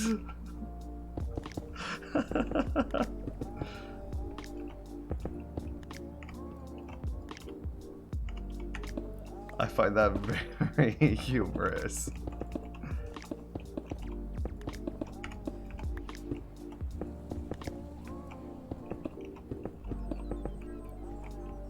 Out of curiosity, is your decision to go with budget phones because you're a very thrifty person, or is your decision to go with budget phones because you know yourself and you're like, nah, it's just a matter of time before I claim my next victim?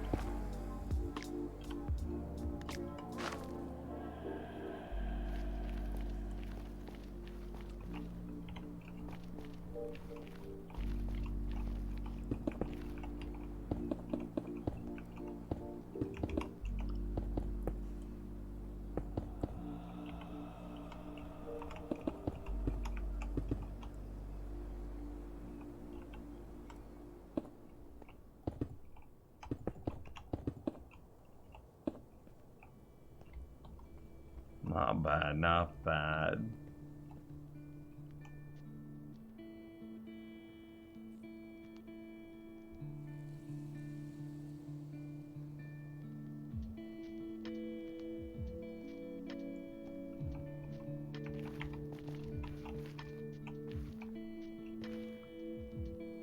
I don't remember how to leave.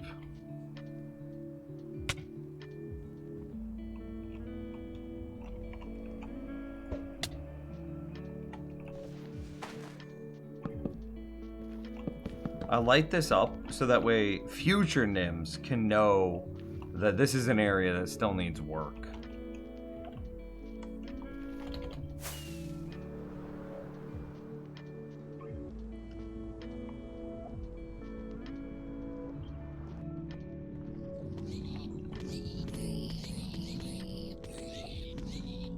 Look at all these piglins.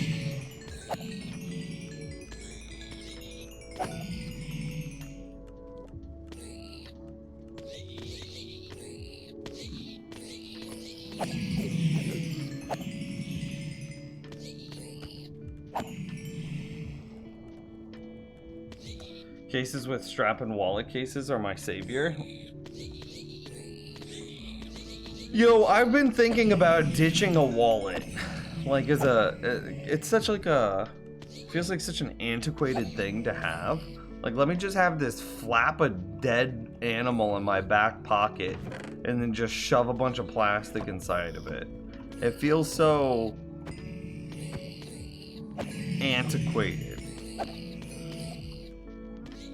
But I also am like, but I want my phone to be sleek and minimalistic. How do you guys feel about wallet cases? How do you have 438 levels? How? Okay, look, listen. I made a pact with a demon, with the Arc Fae. No, wait, with the Great Old One. And in return for my soul, the Great Old One has granted me 438 levels.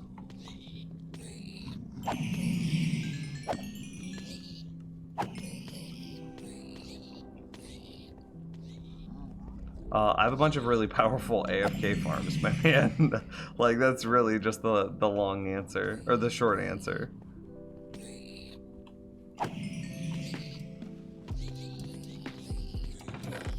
Oh, hey, where did these droppers come from? Not on the other side. Yeah, like, I want to make the swap to a phone wallet, but I also am like, God, I don't want to have a flap on my phone. Feels so unnecessary.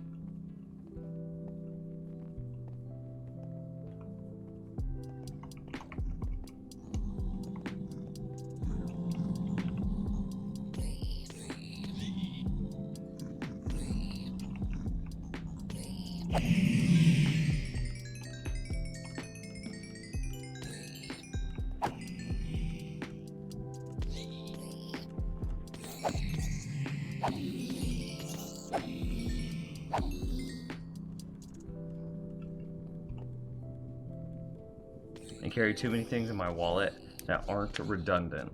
I use a smaller front pocket wallet.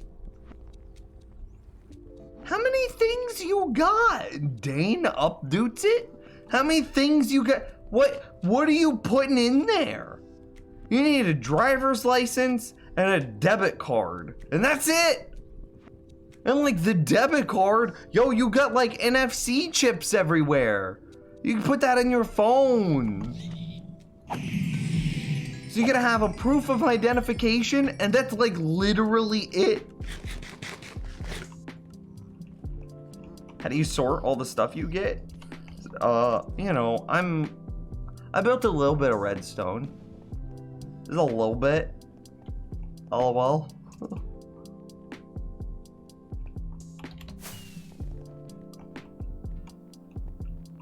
Maybe.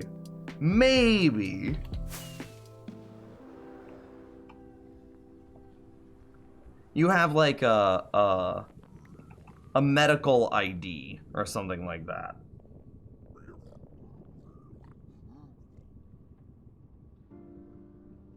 Yeah, a little bit of redstone though, just a little bit. Oh wait.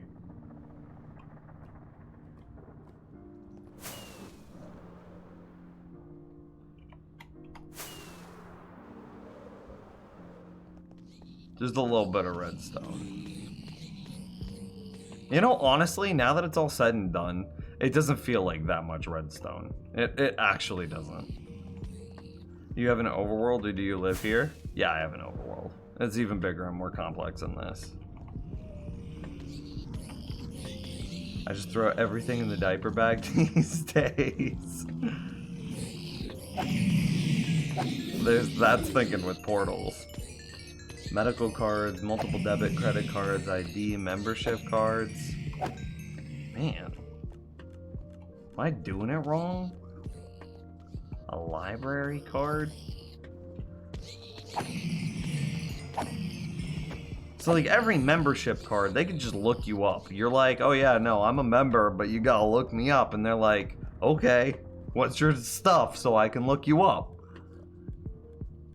Boom, kick all your membership cards.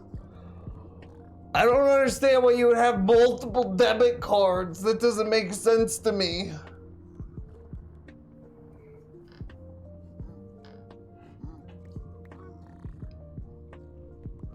Mend your pickaxe a bit.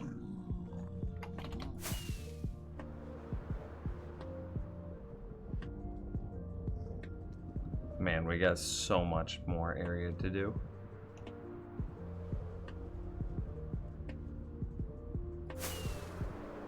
I have a standing rule of not giving more work to low-paid service professionals. Is asking them, I mean, leaving your cart at a grocery store in the middle of a parking lot is a douche move. But being like, nah, I don't carry my membership card, would you be willing to look it up? Is that a douche move? Serious question.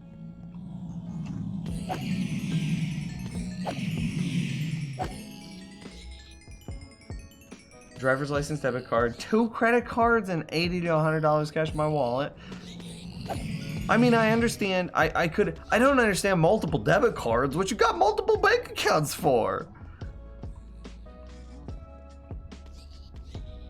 You only need to pay for stuff with one card, unless you have like a work card, and then that makes sense. But then you just got 2 cards. And if you've got enough money to have multiple bank accounts, then put that extra money in some sort of like investment or retirement account. What you doing?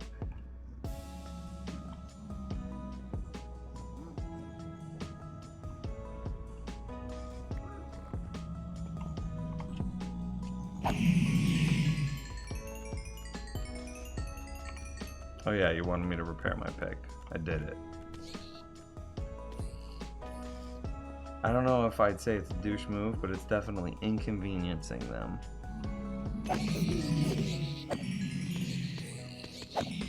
Tiny douche move? Not as douche as leaving a car, but still a little douche.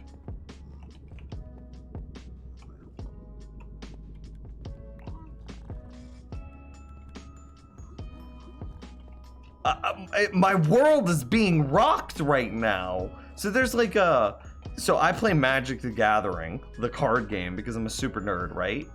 And one of the local card shops has a membership program. And I'm like, yeah, thanks for the card and all, but all you really need is these 4 digits, right? And they're like, yeah. And I'm like, so if I come back in and if I tell you my 4-digit membership number, I can still get all of my, like, Magic the Gathering perks, right? And they're like, yeah. I'm like, okay, cool. And then I gave that card, I put that card in a drawer and forgot about it. Texture pack is one word, my man.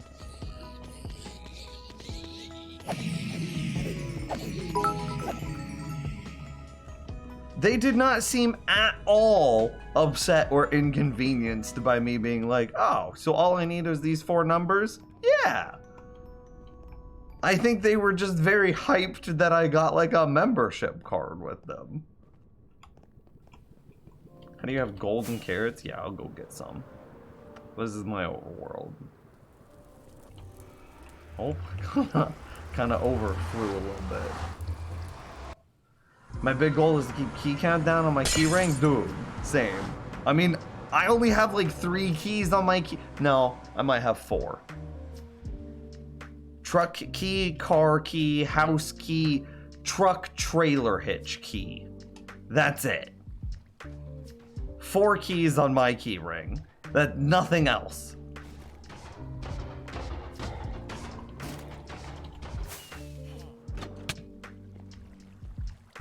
It would be funny if you died.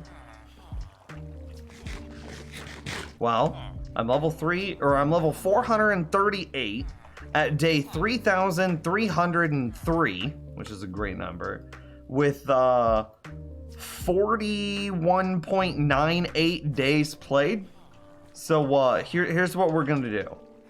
You start holding your breath, and I'm gonna keep playing Minecraft, and we're gonna see who gets closer to dying first. LOL. Okay, maybe that was a little too mean. Double LOL. Okay, okay. So I come over here to this villager, I sell him some potatoes. I'm like, wouldn't you like some potatoes? And he's like, oh yeah, hell yeah, brother, give me the potatoes. And then I'm like, oh wait, but have you heard of the gloriousness of carrots? Let me sell you some carrots. And he's like, oh brother, these are even better. Look at all these carrots. Oh yeah. And now I could be like, yo, forget everything that you heard about carrots. Let me tell you about watermelon. And then he can be like, oh my god, watermelon. This is even better. So we sell him some watermelon. And then I'm like, yo, you thought that watermelon was good? Let me show you pumpkin. Pumpkin. And now we've got all of these emeralds. Look at all these emeralds that we just did get gotted. And then we can be like, yo, actually I want all your golden carrots. Thank you, Pog. Oh hey, your golden carrots now belong to me, Pog.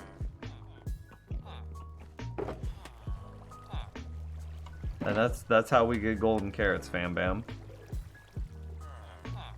I'll need those. It's gross. Inventory clutter.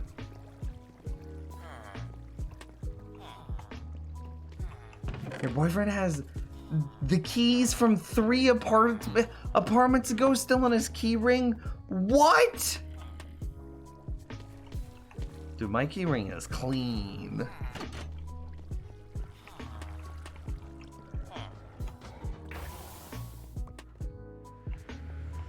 Why do you have Endermans in that? Because 1.16 made it so Endermen no longer despawn while they're holding an item, and I can't be bothered to go in there and clear them out. So now it's a bee farm plus villager produce farm plus Enderman spectating zoo thing. How you get all the potatoes, melons, and pumpkins and carrots though, bro? Carrot farm, potato farm, which is all the same thing. Carrot farms and potato farms are all super duper easy. And then melon pumpkin farms are also a thing. So you basically build 2 farms and get all the pumpkins, all the melons, all the carrots, and all the potatoes. And then you just put them into a chest, and then you're just like, oh hey. You want to see something really wild? You want to see something actually big brain? Dude, hold your breath. I'm going to show you a thing here real quick. Oh wait, don't look at me fall off my path though. We really need to get the paths done. That'll happen when 1.16.2 comes out and we get unlimited blackstone. Yo. $5 and I'll punch one.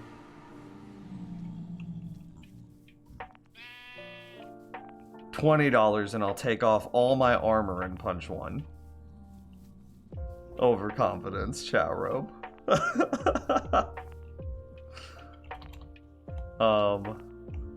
Let's see. I need a dude with a banner.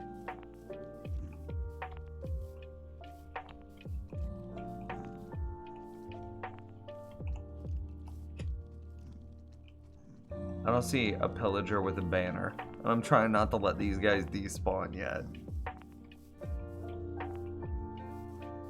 I am gonna keep my elytra on with a rocket. Dude, castle! Alright. I'm gonna keep my elytra on with rockets, but there's no armor. Okay. Okay.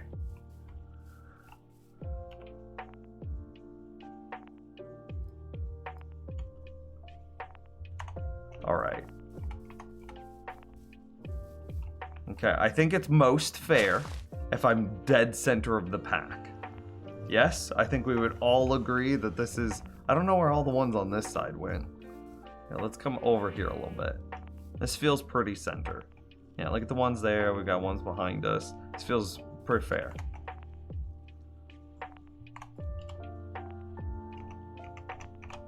I need better music if we're gonna do this. Hang on.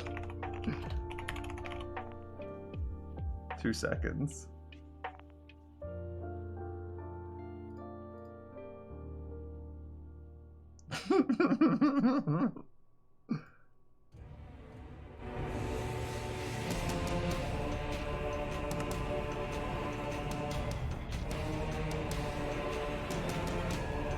Wait. I have chat room. I can't see chat room anymore.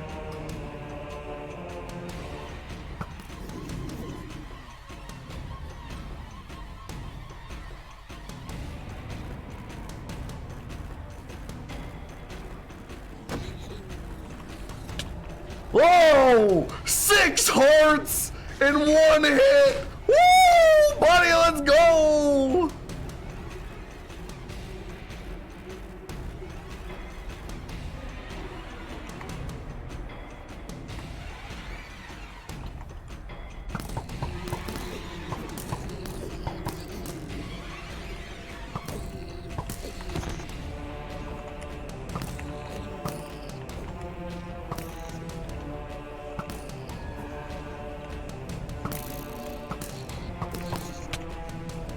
Oh, Lord.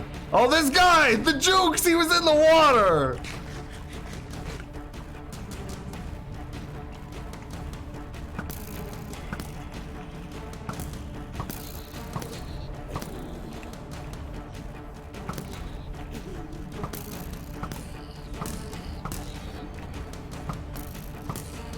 I like how I don't even have to aim. I just kind of shoot in their general direction and I hit something.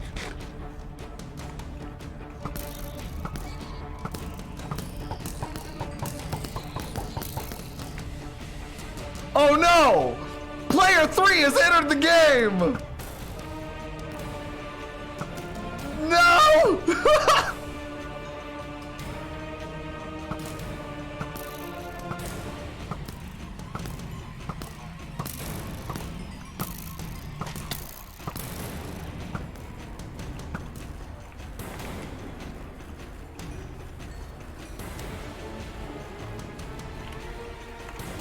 Did I do it?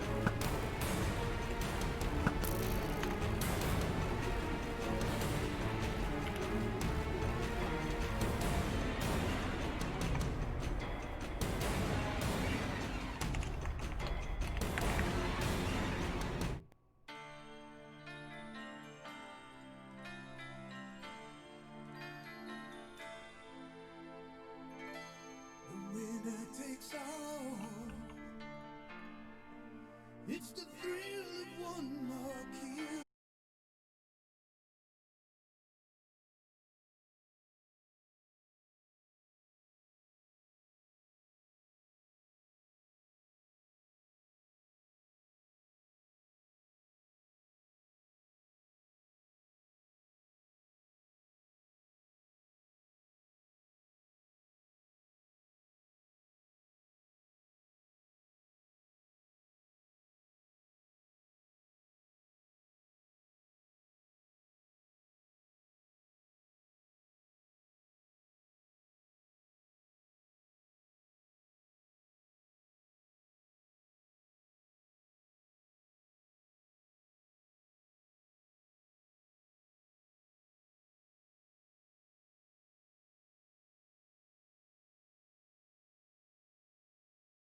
Turn subtitles back on? Okay, 1 second.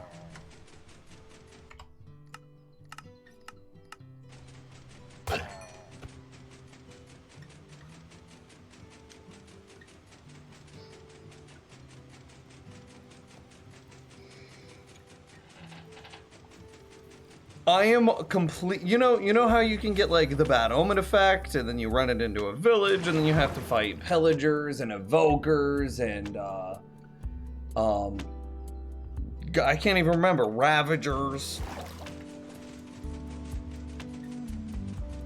What's the one with the axe called?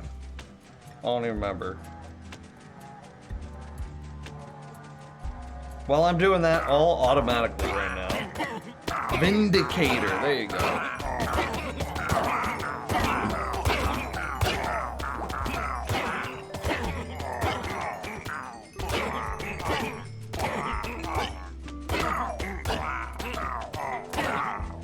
No hands, no hands. I obviously have a macro that's auto clicking for me every like 2 seconds, but like, I'm over here, chat room. Everybody clap your hands. Like, I'm nowhere near my computer. Okay, I'm kind of near my computer, obviously. I need to be kind of near my computer so you can hear me. Obviously. Obviously.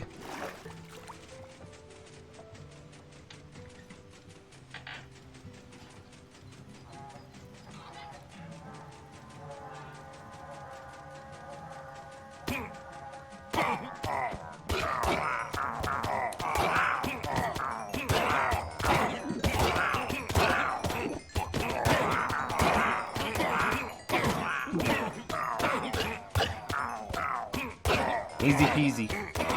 Now check this out.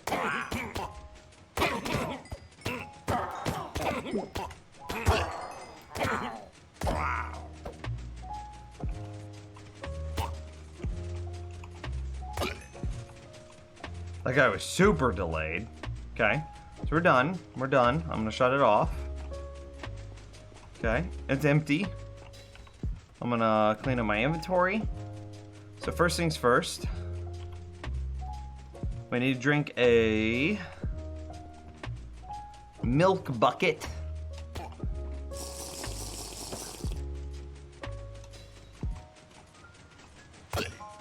How? They were super delayed.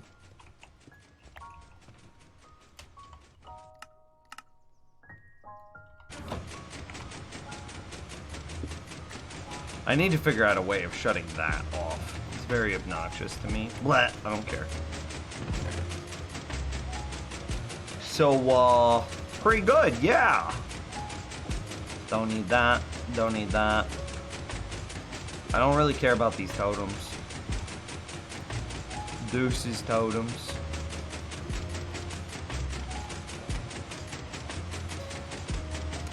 Like, I don't care about most of this stuff. It's like multi-shot piercing that we want, right?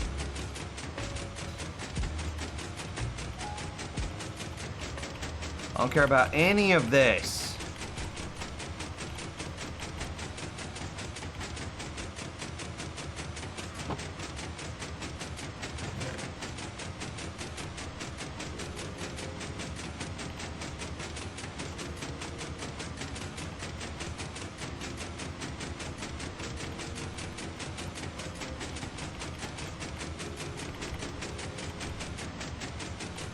Yeah, okay, you get it. You get it.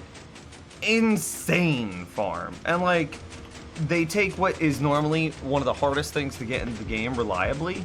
Totems have been dying. And now they're a junk block to me. I throw them on the ground. Why do you throw away totems? Are you dumb?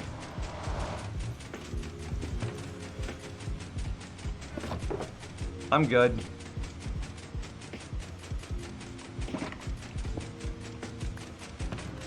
And did you not see how easy it was for me to get them?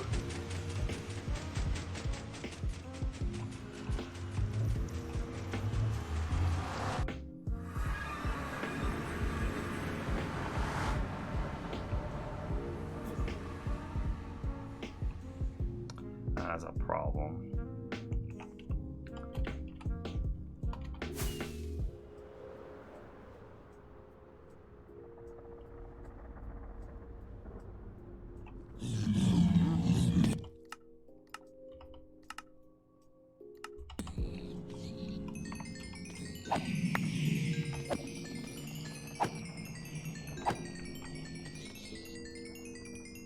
Like, I know it hurts your heart that I'm throwing them away, but it's not dumb that I throw them away. Clearly, I have excess. I don't get how the Elytra takes damage. What do you mean the Elytra takes damage? You fly with it, and that costs durability?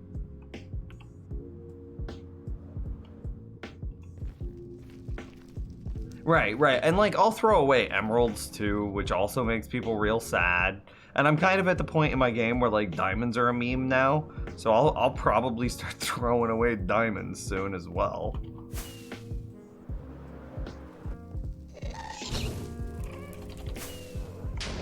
I try to catch them with my face.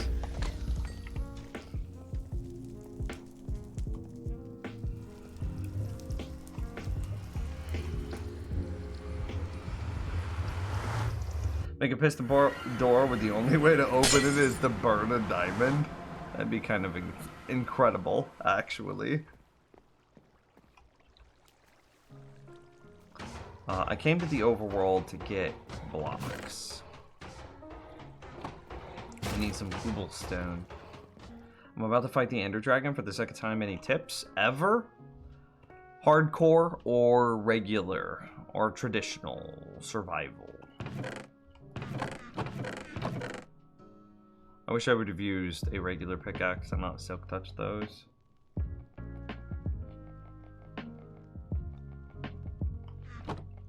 Do I have cobblestone anywhere? What does vanilla Minecraft even mean? I always see people use it. Vanilla Minecraft is referring to unmodded Minecraft. I have 0 mods. I have 0 data packs. I have a small texture pack, but nothing wild or outlandish. Hardcore. Okay, so if you're going in hardcore, snow golems are gonna be your friend. Bring golems with you. Snow golems and iron golems are both gonna be your friend here. Snow golems will throw snowballs at the Enderman, which causes them to teleport, which forces them to teleport, helping keep you safe, because I guarantee no matter how good your aim is, you're gonna look at an Enderman. And whenever those Endermen finally do make it to you, you want to be surrounded by your Iron Golem buddies. And those Iron Golems will mess up those Endermen that do make it past your Snow Golem firing squad. As far as items, or as far as armor is concerned, you're looking at protection 16, so protection 4 on your helmet, protection 4 on your chest, protection 4 on your legs, protection 4 on your boots. You're gonna want feather falling on your boots, because the Ender Dragon, you're probably going to knock yourself up into the air, and you're probably gonna take a bunch of fall damage. To that end, if you're good, you could MLG a bucket, like a water bucket, so you should have a water bucket and bring the water bucket with you. Fully enchanted sword, fully enchanted bow. Maybe a potion of slow fall if you don't trust yourself to MLG water. Yeah, that's it. And definitely a bunch of ender pearls. Because if you get knocked off the edge, they're gonna be your only way of staying alive.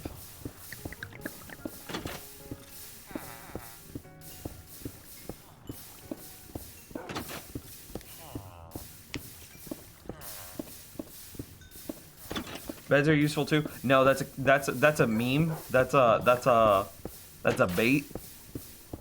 Don't try to. We're not speedrunners here. Don't try to bed explode the Ender Dragon. And trying to explain the nuances of how to explode a bed safely.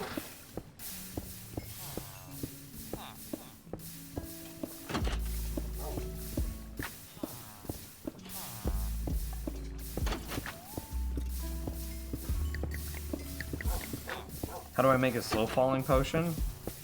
Hang on, let me Google that for you. I actually don't remember.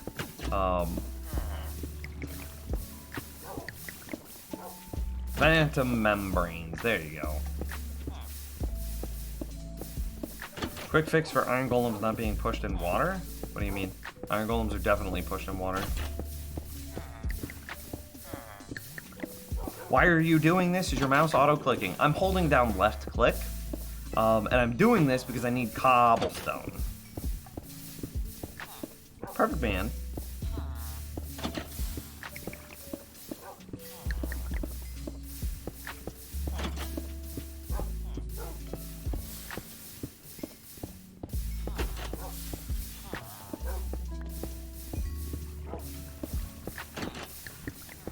And Penguin Boy plays. How's it going, doing?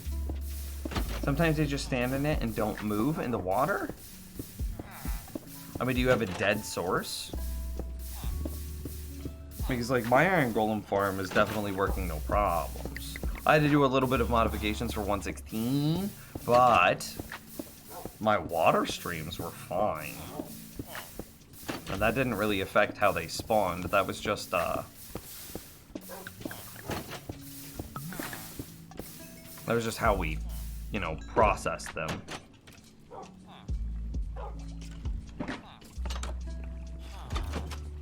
So many unfinished holes. How much cobble do I need? Quite a lot.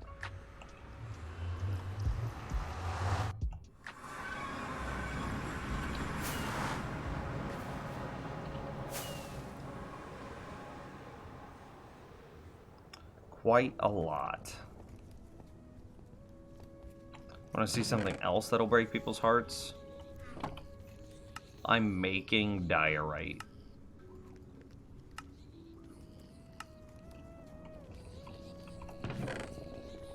RIP that quartz.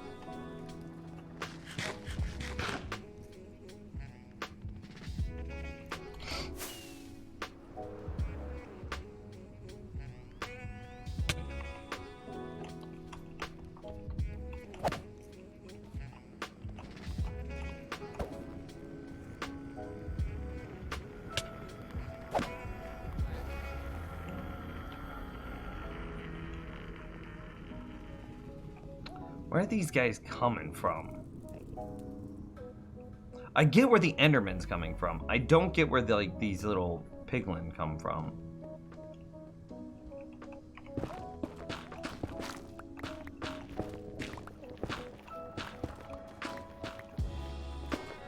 All of this is just Enderman.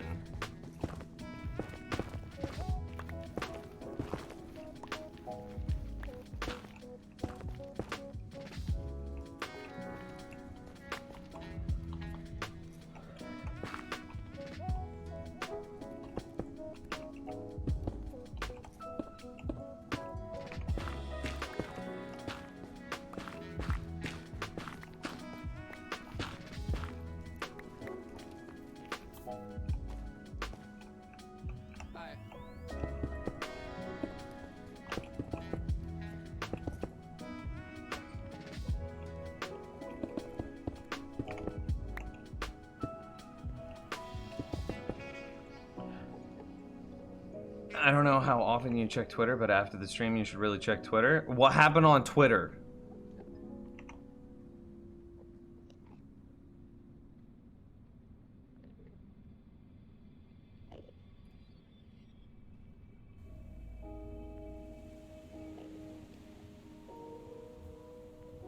Anything big? Anything important? Oh, I just added you on something. Okay, I saw it in passing. It was something like GRRM.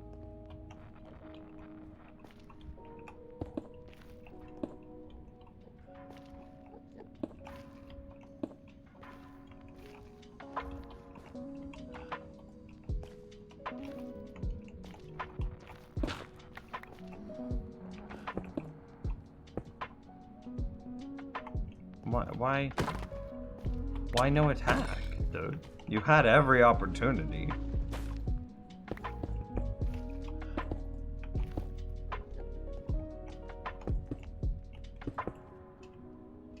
What is this hole?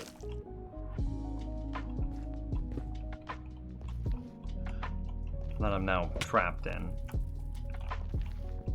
I swear if chat room says anything about lotion.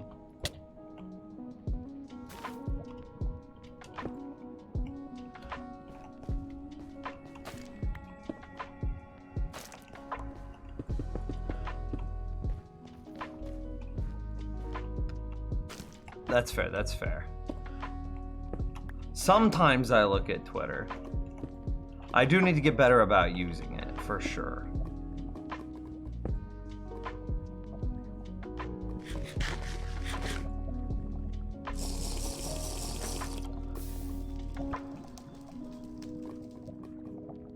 Do you have an Enderman eye farm? No, they're bad. Nobody uses those anymore. They're so like 2014.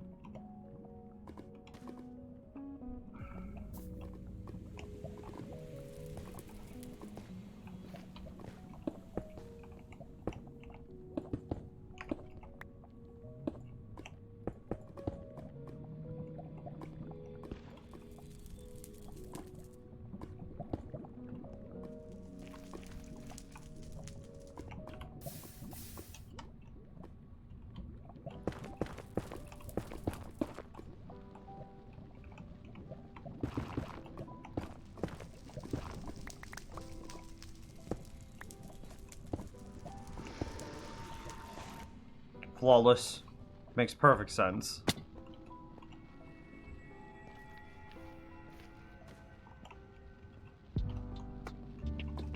So, okay. So memes and jokes aside, look at this. Look at this. This is a piglin bartering farm.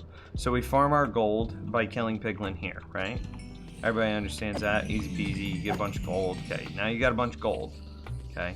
Then we take all that gold that we get and we run it up through some very fancy redstone trickery that I've built, all the way up here and then all the way down here, and then we basically built a bunch of really smart systems to perfectly distribute the gold between these 4 piglin. Then these 4 piglin give us items, and one of the items that they can give us is ender pearls. Why do I need to build an enderman farm if a piglin bartering farm can do the same thing? Additionally, my darkroom mob farm in the overworld is so good that, like, most people are like, oh yeah, no, I'm gonna use water streams or whatever so that way I can farm my monsters. And I'm like, no. That's old tech. We're gonna use new tech. This is 2020. We're big brain here. And so I'm like, okay, so instead of using this like real bad old tech, I'm gonna use this new tech. And because I use this new tech, I can farm not just zombies and skeletons and creepers and witches, but I can also farm spiders and endermen all in the same farm. So my one farm does everything from zombies to creepers to skeletons to witches to endermen to spiders to the zombie chicken jockeys to the spider skeleton jockeys to the you name it, and my farm can do it.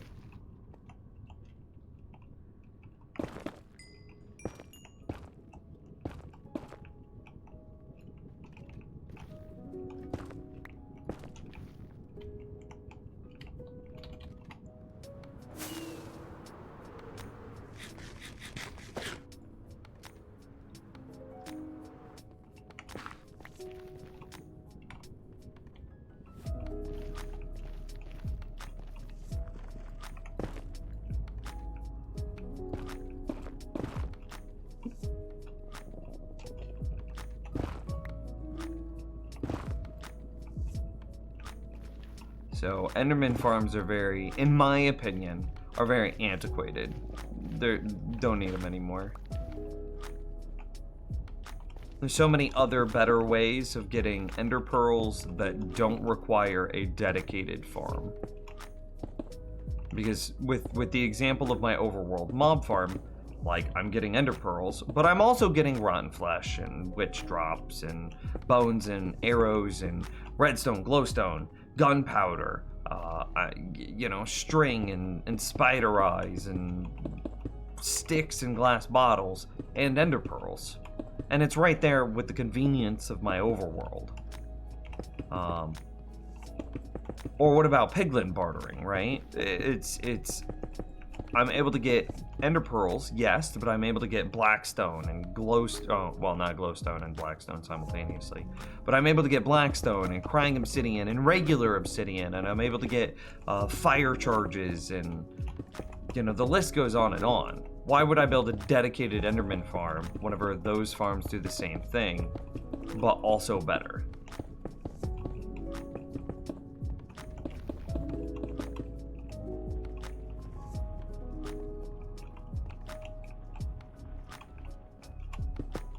So, nope.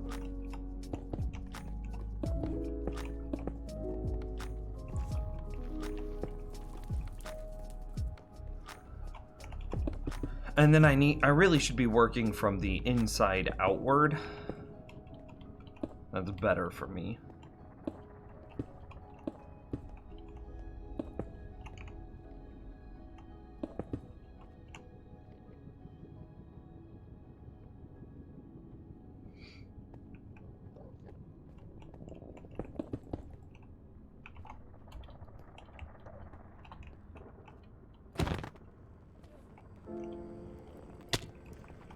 He moved.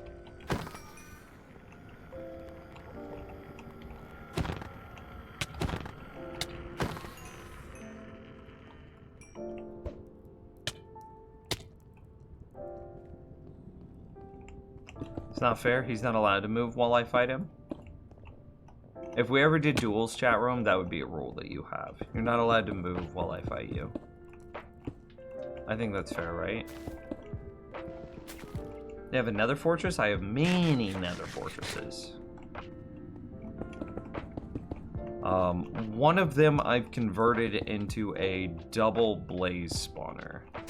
I haven't built anything else inside of my nether fortresses, though. I mean, there's one of them.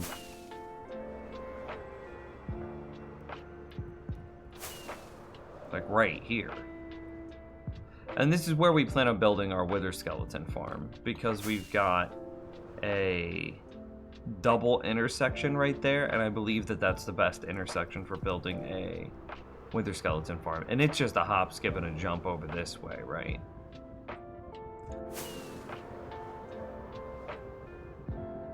However, my double blaze spawner, that's a couple thousand blocks away, like 1,500 blocks away.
No.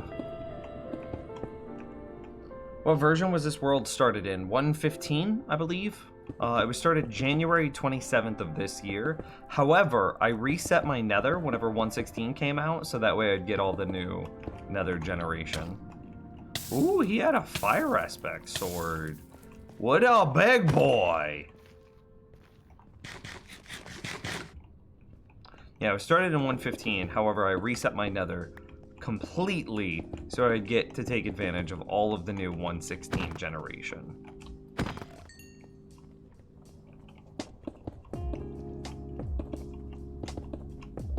Which is, incidentally, the same thing that we did on the supporter server.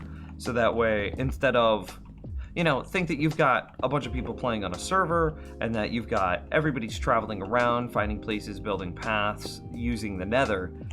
And then, boom, the nether gets updated. Man, that's going to be really sad how far out you're going to have to go in order to find new generation. So on the server, on our, like, on the Nimscraft server, hey, we did the same thing as we reset the nether whenever 1.16 came out.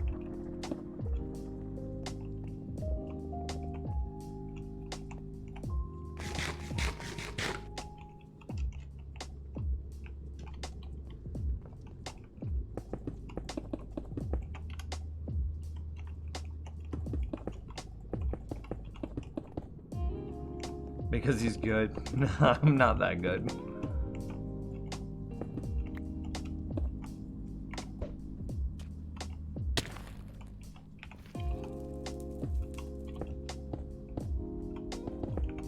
I'm actually pretty garbage, TBH.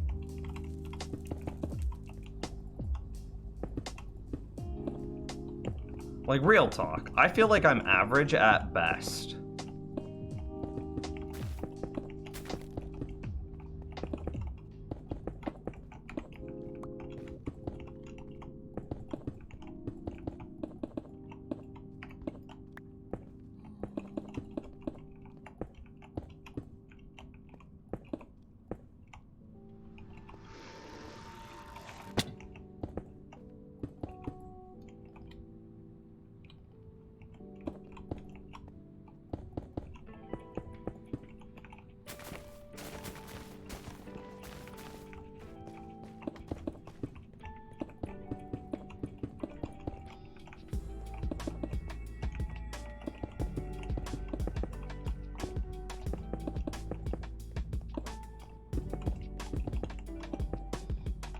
No self-deprecating allowed in this household, Nims.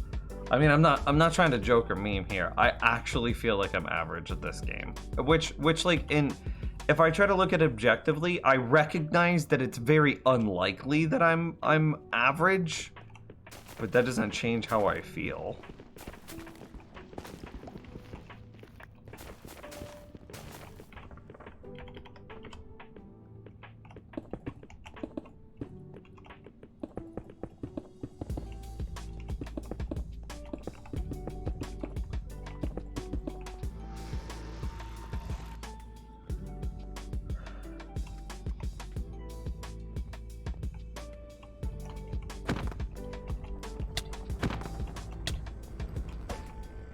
LOL. I can't even hit an Enderman.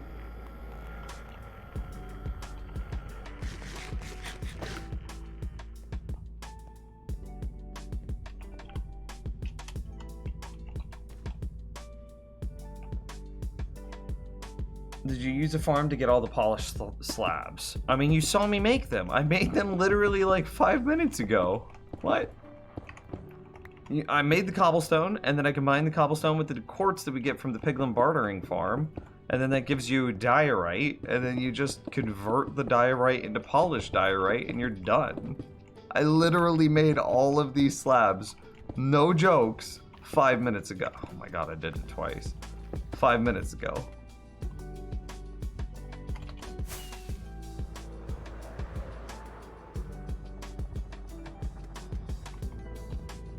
Well, I don't know the Rocket League tier system, but I'm gonna assume Champion's pretty good.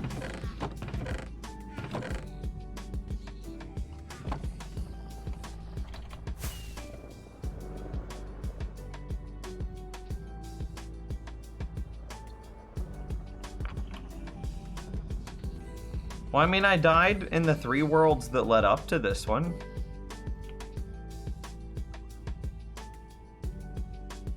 What did I come in here for? Quartz.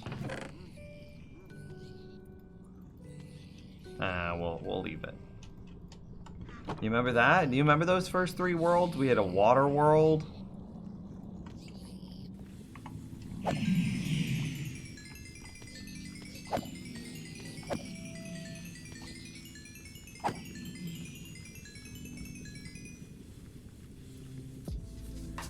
Well, average is me, who has died like 20 times on the server in the past 3 months. Nim's average my booty hole.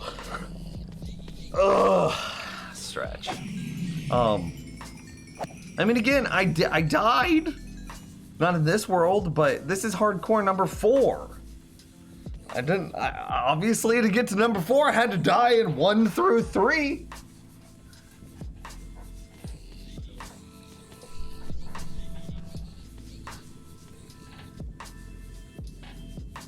Yeah, Champ 2-3 is top 5% of players. Ah. That makes sense.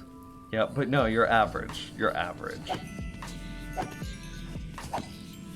You know what I honestly think it is? It's because you're aware of your flaws and the things that you need to work on, and therefore you know how far you have to go still. And you see that, I think that it's like knowing how far you have left to go makes you feel like you're still in the middle, average, even though it's very hard to look objectively behind you and see how far you've come. And I think that that's why we have that feeling.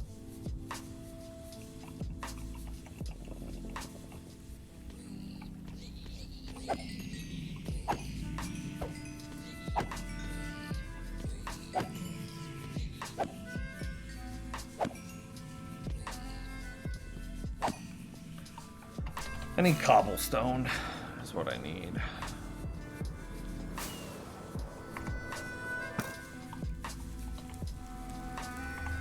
Okay, he just died, sure. No, if I want to AFK at something, I AFK over here. Overnight. So this room here in the center is a fully automatic experience farm, pretty obviously. And then I could combine this fully automatic skeleton experience farm, right, with something like a fishing farm, which also provides you experience. So then you know, my fishing rod's right there. While I'm sitting here fishing, I'm catching fish, I'm getting experience, I'm doing all sorts of cool stuff. And then I also get the experience from the skeletons that are coming out of this skeleton experience grinder. But because this experience grinder is fully automatic, I can also do other really cool things with this. So another really cool thing is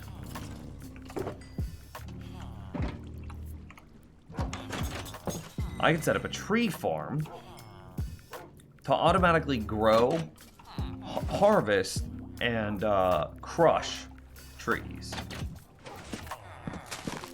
So no hands. Like, my hands are off the keyboard.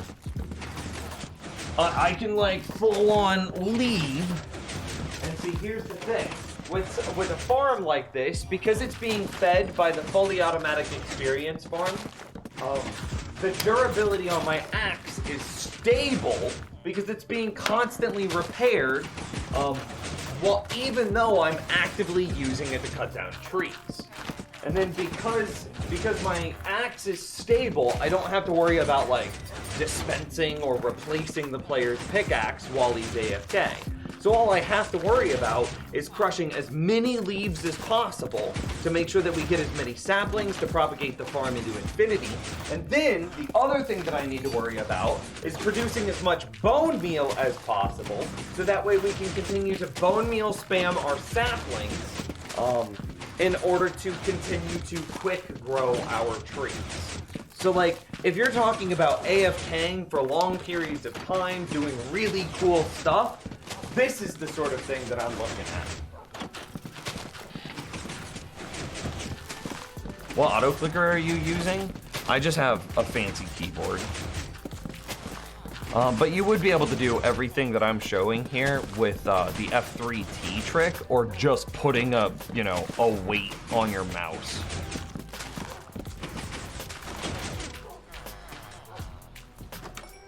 So pretty clear, and I mean, look, my axe is at full durability here. So similarly to that, I could come in.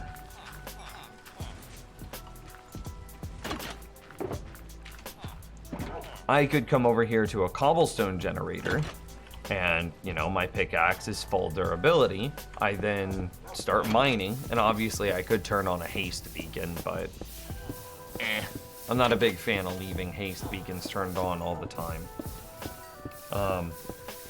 Well, we could just come over here and start clicking.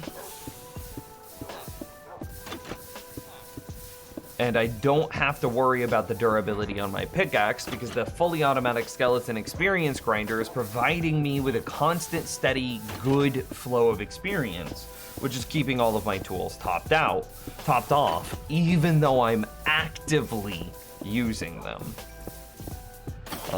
So whenever you combine, and then say I don't need to repair a tool, so now we're talking about the fishing farm. So say I don't need to repair a tool, well, fishing gives me experience, the skeleton experience grinder gives me experience, and now I'm getting something like 5,000 experience per hour, which isn't the most. Like a perfectly efficient experience farm gives you something like 100,000 experience an hour. It's wild.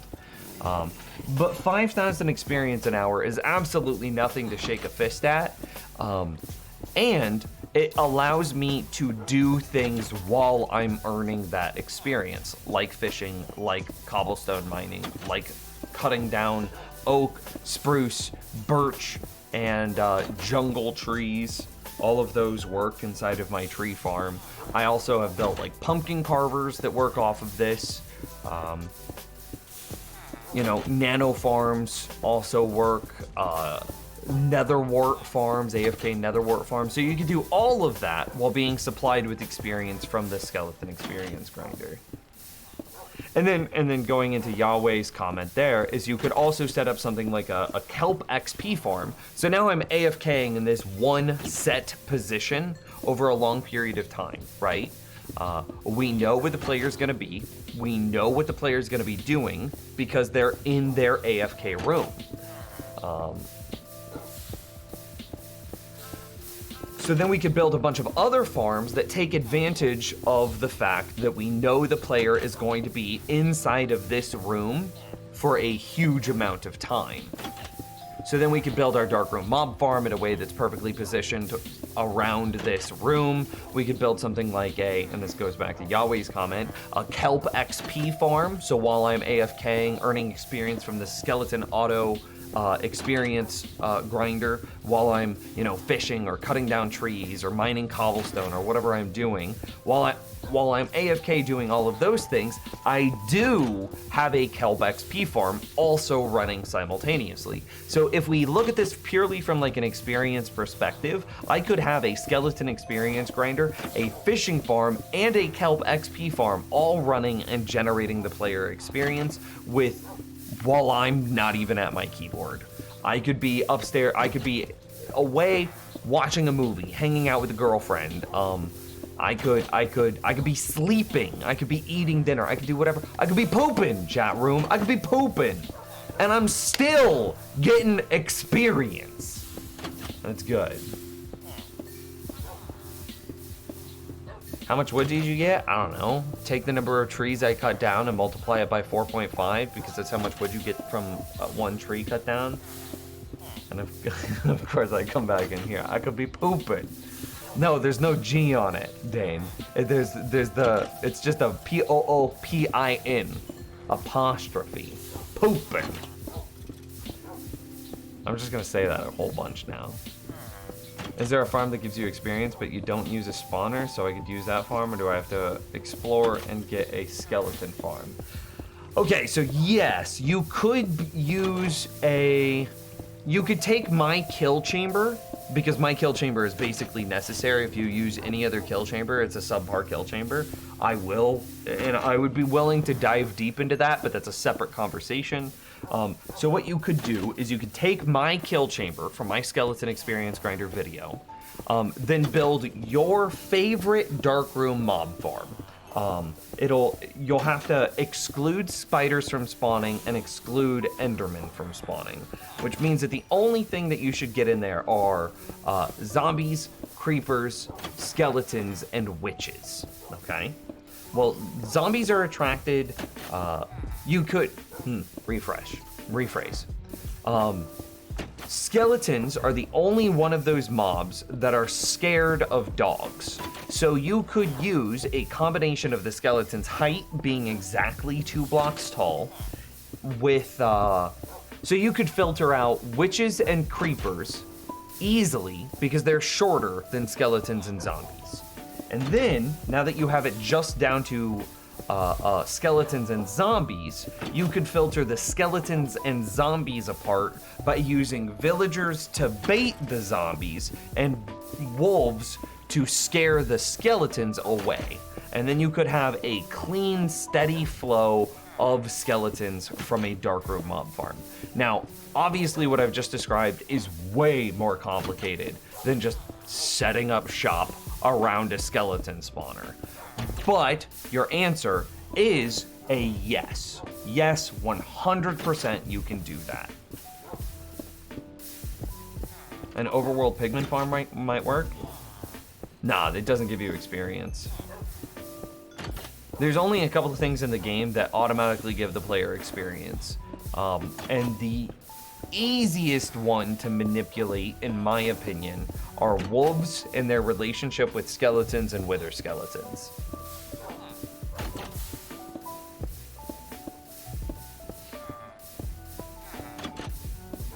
Nims, could you make an overworld pigment farm? I guess something similar to what you have, but instead of a kill chamber, you push them to a portal or something. I'm not really interested in... You could, and I could, but I have no interest in doing that. Because the piglin farm that we have built in the Nether is custom designed to be a very efficient piglin farm that also runs our bartering system. So I don't need a second piglin farm, so I'm not interested. But yeah, it's possible. Where are the skeletons coming from? A skeleton spawner underground. Just a little bit under, a couple blocks down and a couple blocks over from me. So the room that I'm standing in was very carefully curated, so that way no matter where I stand in this room, there are, you can see this experience is still making it to me. No matter where I stand in this room, that skeleton spawner will always be active, which means that we're always spawning skeletons, which means they're always coming into the kill chamber, which means our wolves are always giving us experience, as long as I'm in this room. Yeah, a bit harder. It's a lot harder.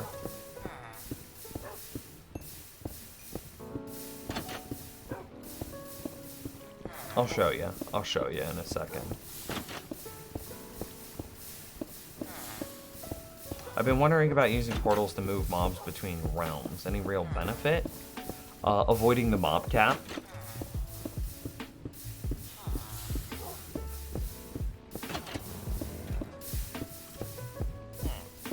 But then you run into issues of like how powerful is your computer, and like you have redundancy problems of what if you overload the other dimension. Okay, I have grilled cheese and it's 6 p.m. I'm all right. Hey James, I hope it's going well, buddy. I hiccuped right in the middle of that sentence.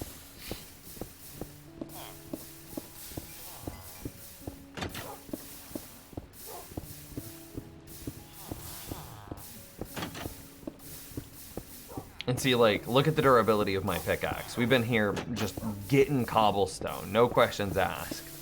And the durability of my pickaxe is still full. No problem.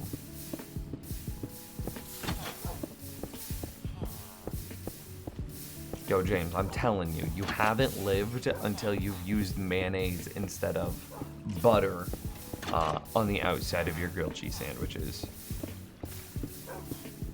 I'm telling you.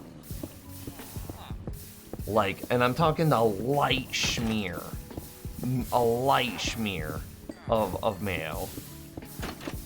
It still grills exactly the same. You still get the same golden color. You still get everything is the same. But I'm telling you, it elevates it. The amount of depth that it has, like butter doesn't really impart much flavor. But the man, it brings it. It gives it a storied existence.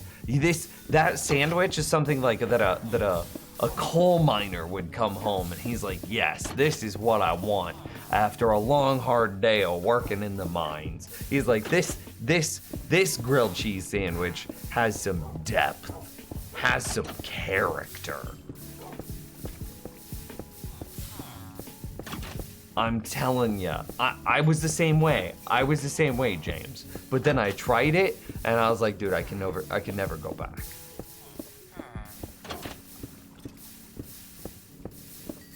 How much cobble do you have? A bit. Dang it, I accidentally closed my browser. What did I miss? How mayonnaise on the outside of a grilled cheese sandwich is better than butter. I'm telling, it doesn't taste like mayonnaise though. That's the thing. That's the thing. Is it's not... I did not join to be chastised on my grilled cheese choices. I'm telling you, chat room, if there, maybe, okay, James, you're fine. I release you. But chat, the next time that you make a grilled cheese sandwich, just try it. Just try it. Instead of butter, a very light smear of mayonnaise. Very light. And then it's good.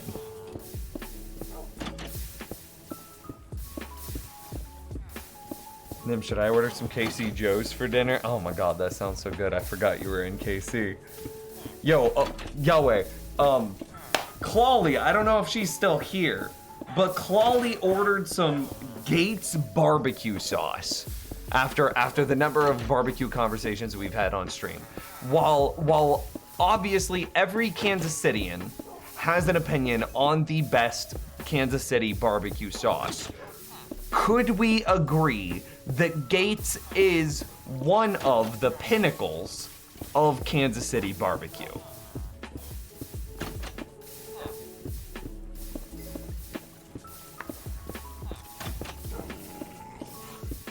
It's a staple, all right.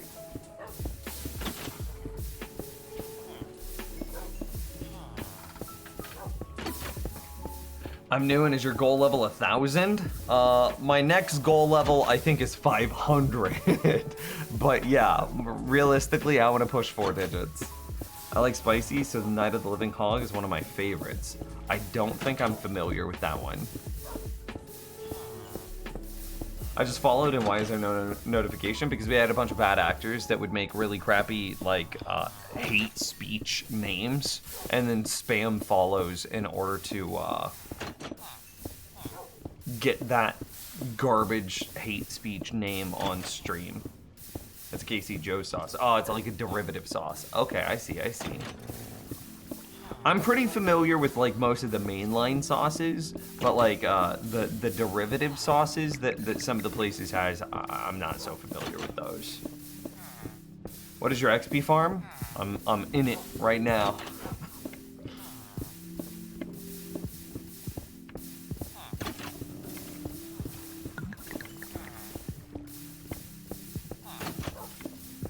Hey, congrats on your Ender Dragon kill, on your first ever. Yeah, I'm in my experience farm right now. Like, look at the durability of my pickaxe on my hotbar. It's not taking any durability damage because I have a skeleton experience grinder operating just over my left shoulder. Which, while I'm stood here, you know, I'm not AFK, obviously, I'm sitting here on my keyboard, but, you know, I'm not actively doing anything other than breaking cobblestone, and that skeleton experience grinder is giving me experience without any interaction at all, which is repairing my pickaxe because it's got mending, and then also giving the player levels whenever I don't need repairs. Wait, but what is it? I see you mining stone. Oh, sure. So here, I'll show you. Well, there you go. Hey, and 440. So it's a skeleton experience grinder. So we have a skeleton spawner, and this kind of goes back to the question that we were asked earlier. Where's my skeleton spawner? Skeleton spawner is right there. skeleton spawner. Obviously, they're going to fall into some water streams. It's kind of dark. I don't know if you could see that. They fall into some water streams, go into a center collection point. The center collection point then takes them up a bubble elevator tube, across a little water stream, and then they fall down right here. It's a 21 block drop, something like that. I don't remember exactly. It's a drop that leaves them at exactly 1 health.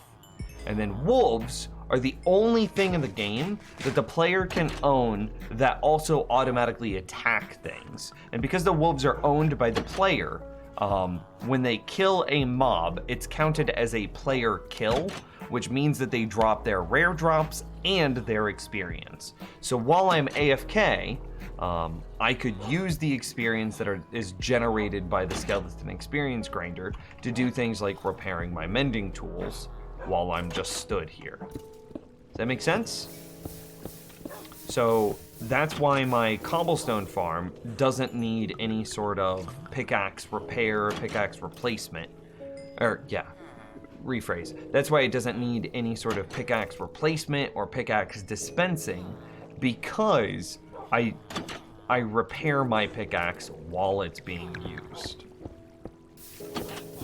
You could also use this in things in conjunction with things like a fishing farm, which also gives you a small amount of experience. So then I'm getting a few thousand experience from the skeleton experience farm per hour, and then I'm also getting a couple thousand experience from the fishing farm per hour, coming together to give you about 45 to 5,000 experience per hour together while AFK. And then of course you could be pooping. You could be sleeping, you could be making dinner, you could be eating dinner. You could be watching a movie, and you're just sitting there farming experience. Right? And doing stuff, right? And doing stuff.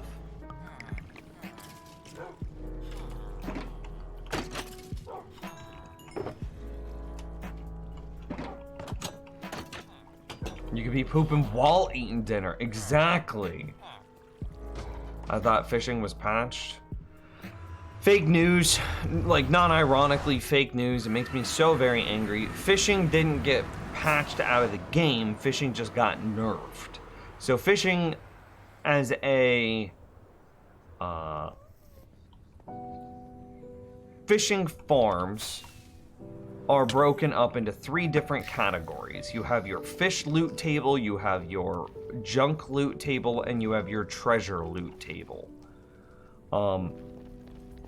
The only thing that was changed was that the treasure loot table was harder to hit. There are a bunch of new rules that say, that make it harder to get things from the treasure loot table.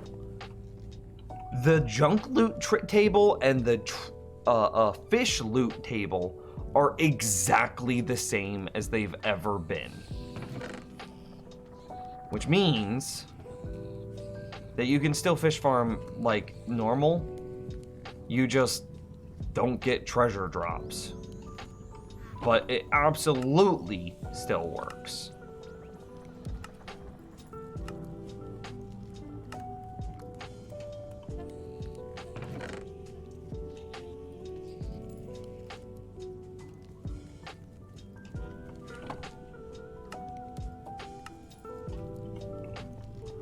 Is that AFK fishing? What? That's what I literally just explained.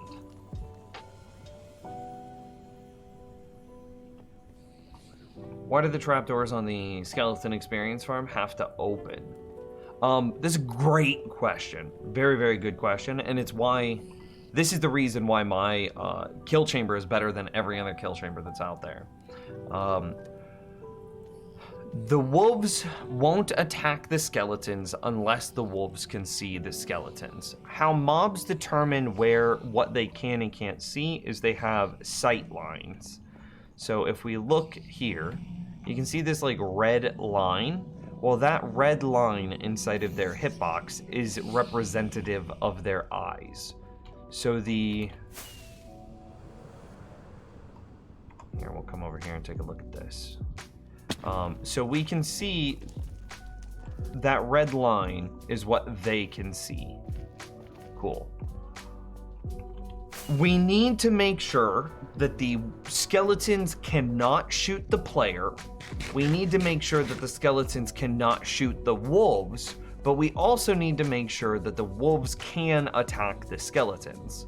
Well, if we just leave everything open, then the wolves, yes, will be able to attack the skeletons, but that also means that the skeletons can attack the wolves.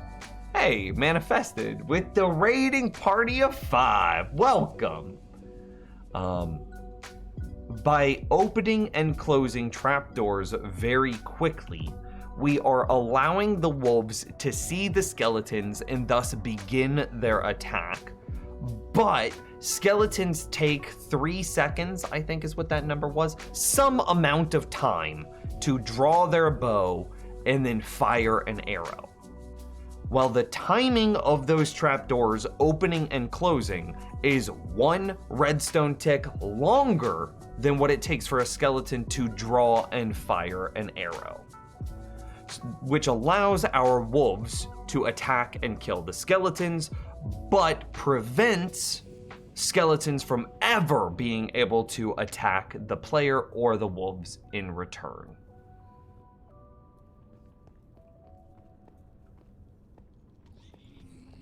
And yeah, so a very good question. And most other skeleton experience grinders don't have that system, and for that reason, in most of those other designs, you will be watching your wolves get shot by skeletons, which obviously kills them way faster than what is necessary. Your wolves do eventually die in designs like this because skeletons can spawn with armor that has thorns on it, and eventually the thorns skeletons will just over some ridiculous amount of time, will eventually kill your wolves. However, you can offset this by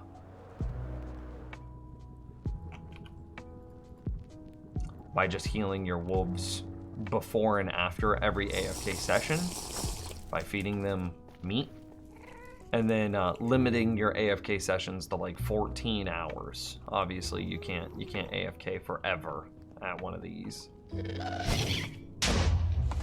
All right, cool.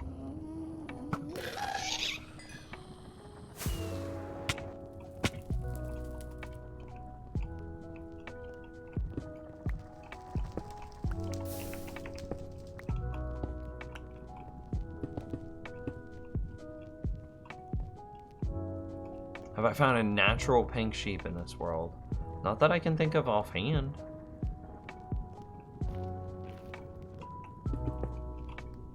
Are they super rare?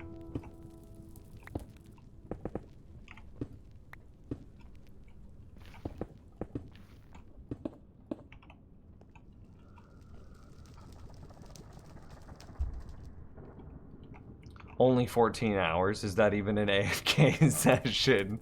I mean, that's a debate, right? I wonder how much you could get done in 14 hours. Could you solve world hunger in 14 hours?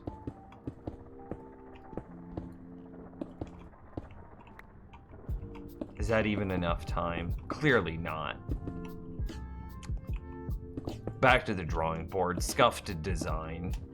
I'll take down the video chat room. I don't recommend it at all. Clearly, you can't solve world peace in 14 hours, therefore it's not long enough.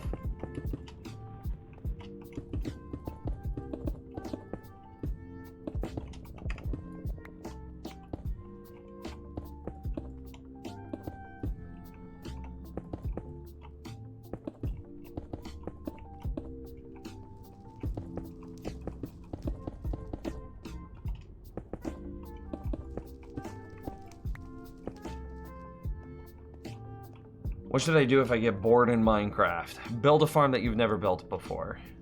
Spawn 3 withers at the same time. Practice your aesthetic building. And if none of those sound appealing to you, then hey, that's okay. It might be time for a break from Minecraft.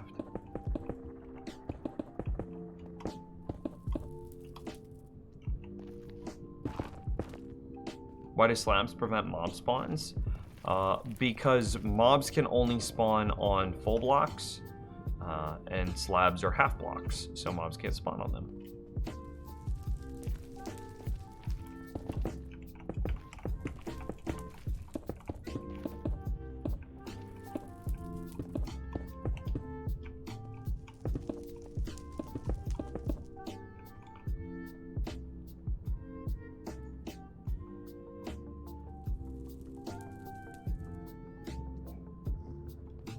Spawn 3 withers at once. Rip that save. Nah, you can do it. I've seen it done. I have faith. And like, don't just spawn 3 withers at once, right? Do the research into how to spawn 3 withers at once and live. Like, obviously, you'll need to set up some beacons. You'll need to be able to craft really good potions. You'll need to get the best armor in the game. You'll have so many like secondary goals and objectives that you would need to accomplish in order to successfully spawn 3 withers at once. And that's kind of the point, right? Is because Minecraft is like this snowball game where you build one thing, and then in the process of building that one thing, you're like, oh hey, I kind of want to build this other thing too. And then you build that other thing, and then you're like, oh damn, when I built this thing, it made me realize that I also really want this third thing.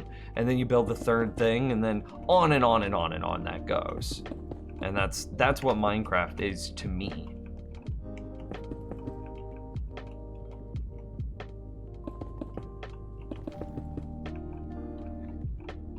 What kind of farm should I make? I don't know. What ones do you have in your world?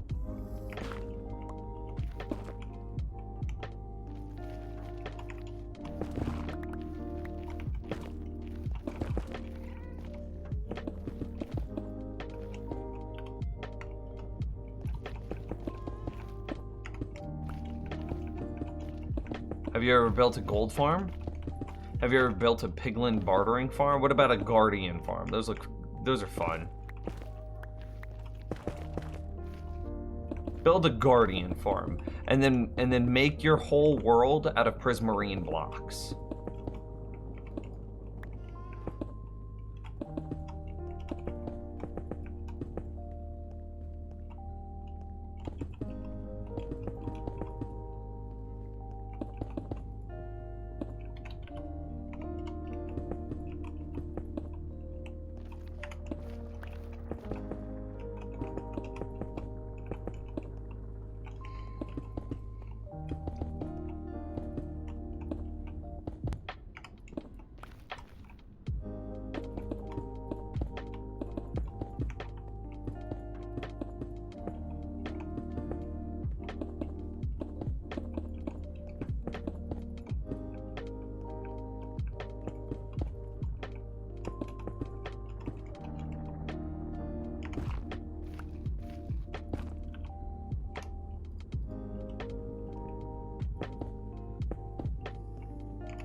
I have a creeper farm and a zombie spawner. Dude, that sounds like you're right at the beginning of your world. You need to make a villager trading hall. You need to make a villager breeder. You need to make an iron golem farm. You need to make a...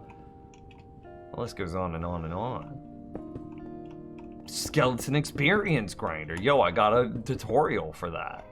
LOL.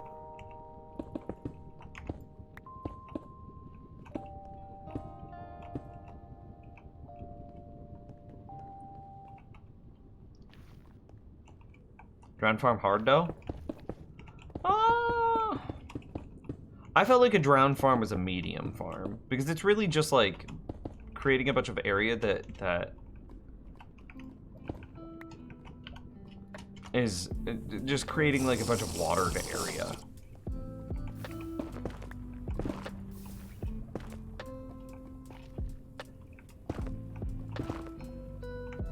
And that took more time than difficulty, if that makes sense.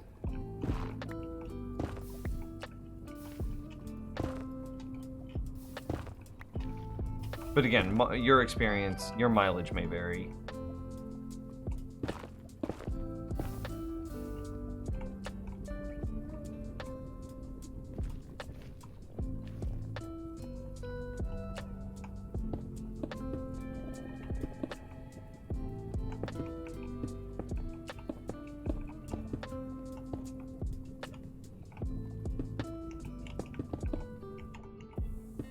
Every block we cover is like a 0.1% improvement to the rates of our skeleton, or excuse me, of our piglin gold farm, our zombie piglin farm.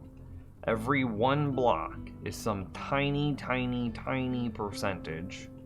Like 0.1% is still probably too high. Like 0.01% is probably more apt.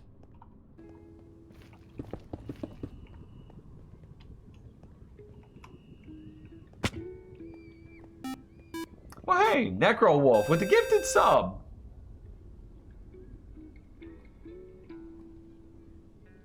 I am spawn proofing for an for a piglin gold farm, which we could just barely see off in the distance. Hey, let me get you that sweet angle. Let me get it. Look at that. That's a good angle, chat room. Hang on, let's get that YouTube thumbnail angle now.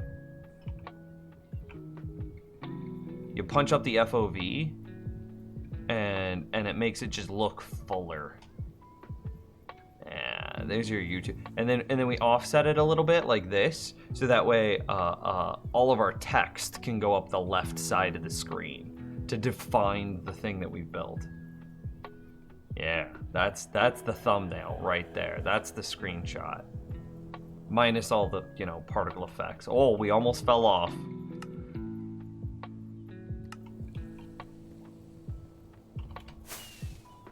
Where's my dragon egg kept? I actually have no idea. I think it's in some chest in the overworld.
Shriders are so disgustingly adorable. I hate how much I love them.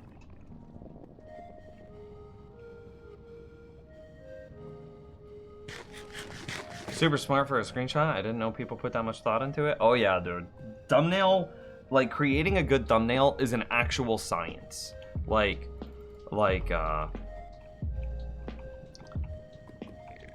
Absolutely. We almost fell in. That would have been really dumb. I don't know if Candy's here, but Candy might be able to tell me if it's technically part of like search engine optimization or if it's part of some other thing. But there are actual like college degrees that deal with how to get people to click on links. And I'm sure that thumbnails are part of that thing.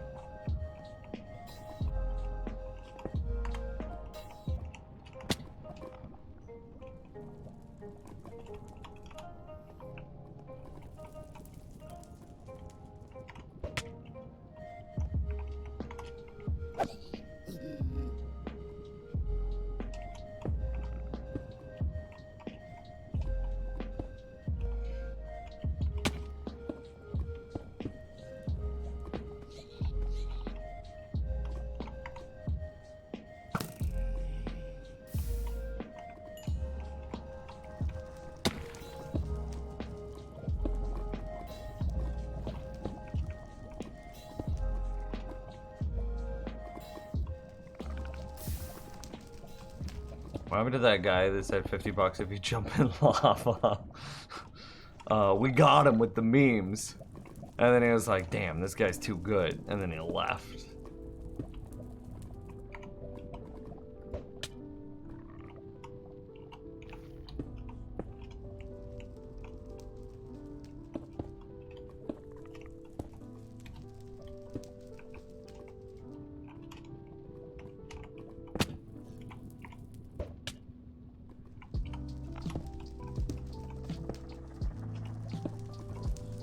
We destroyed him with our big brain plays, and he was never seen or heard from again.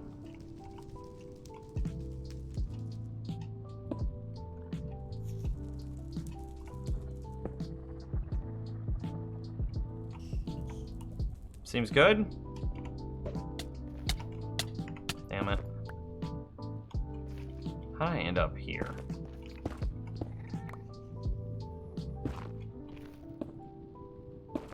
Problem solved.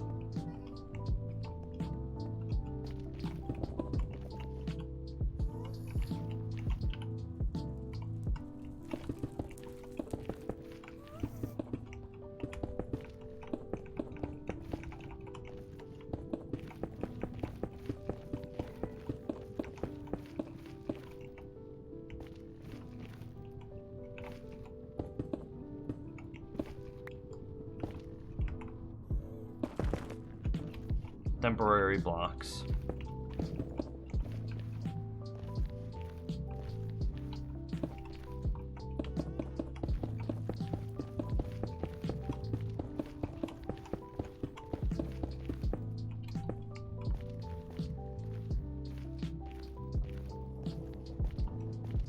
Don't say something like that if you won't pay out, by the way. $1 million if you jump in lava.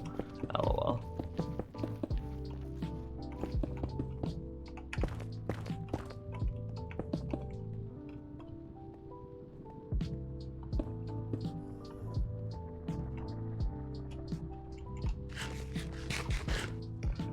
A good, simple farm to make. I mean, it depends on who you are as a player for what is a good, simple farm.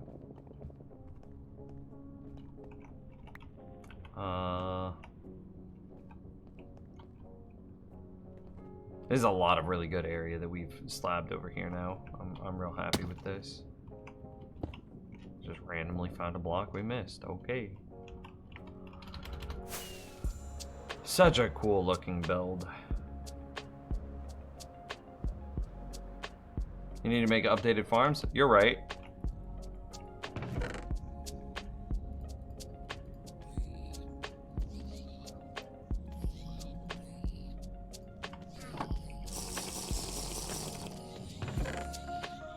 Oh, hey, that's a good idea. Could use pearls.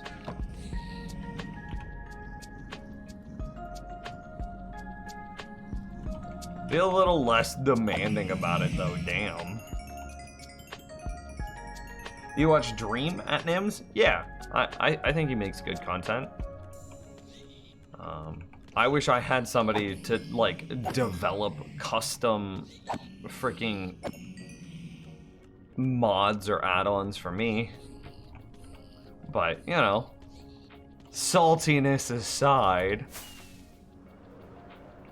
Yeah, I do. Can't confirm.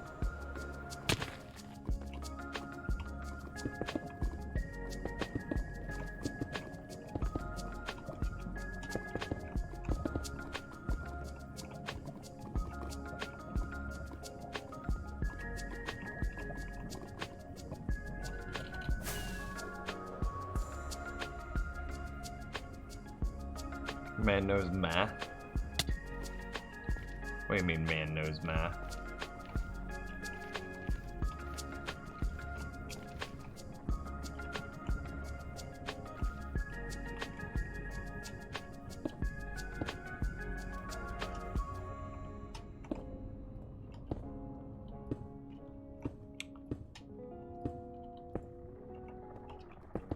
Honestly, hot take here, but Dream's content is not, is not as good on its own as it is when he plays with George is Found. I think that's his name. George they have the perfect dynamic between the two of them. George to Dream is the perfect what is it? There's like a classic name for how they work together. Dream is the straight guy, and George is the ridiculous, over the top, wildly outrageous, but kind of dumb and kind of bad dude. And I'm not saying that George is dumb, like as a human being, but like the character that he portrays in his videos is kind of goofy in like a dumb way. And that's not a problem. I'm not trying to insult him. I'm just saying like the character that he puts on for those videos is kind of a ridiculous, like, I'm dumb, right? And that dynamic between Dream as the straight, like the straight humor kind of guy, and then George as the absurdist kind of dumb lowbrow humor, amazing dynamic. That's it. You look at when Dream did his video with like I think it's like Elenium or something like that, who also regularly competes for world record speedruns in Minecraft, and it didn't have that same dynamic. So while Dream is good and George is good, when they work together, they create something that's a truly magical experience. Abbott and Costello, that's exactly what I was going for.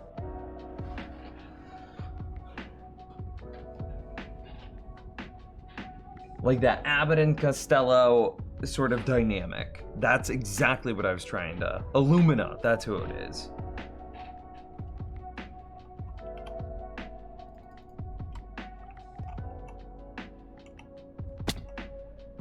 But then I go back to like looking at Dream's play whenever he set up the end crystal while George, Sapnap, and somebody else were all chasing him.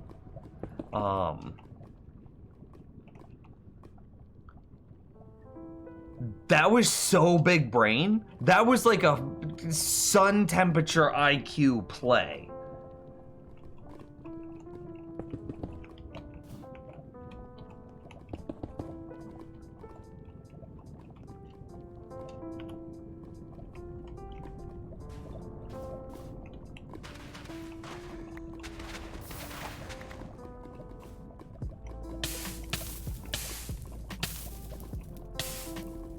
Okay. I'm just not gonna worry about it.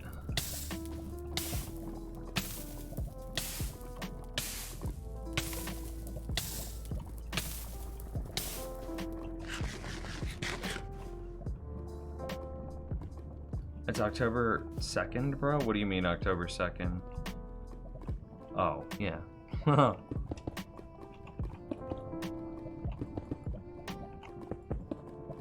Dude trying to be a psychic, saying that we're gonna lose the world October 2nd.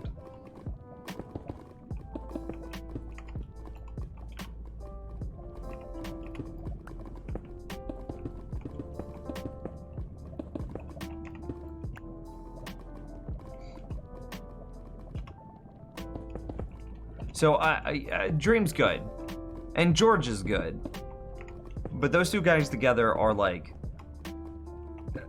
elevated. They elevate each other.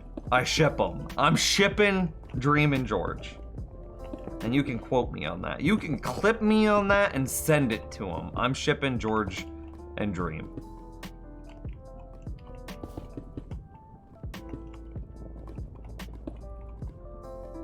I'm out.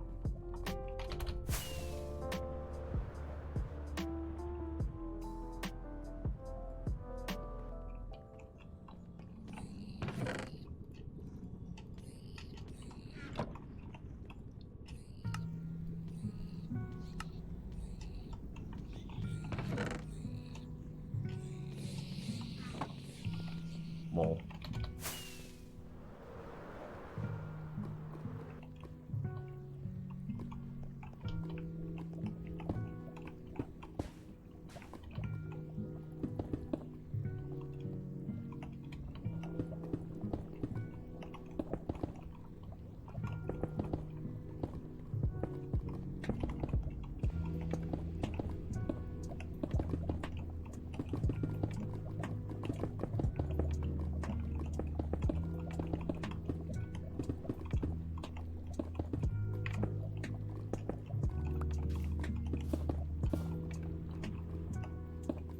I just want walls, damn it, with a single pink concrete block in the corner just for Abby.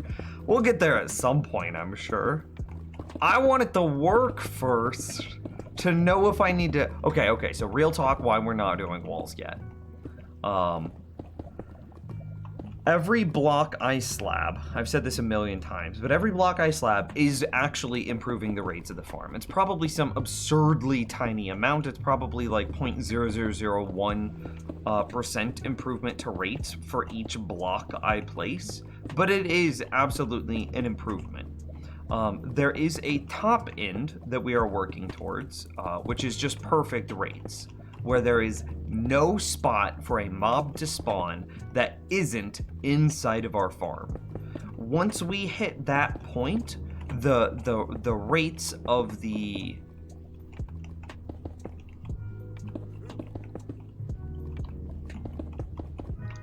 rates that the farm is able to produce are going to skyrocket.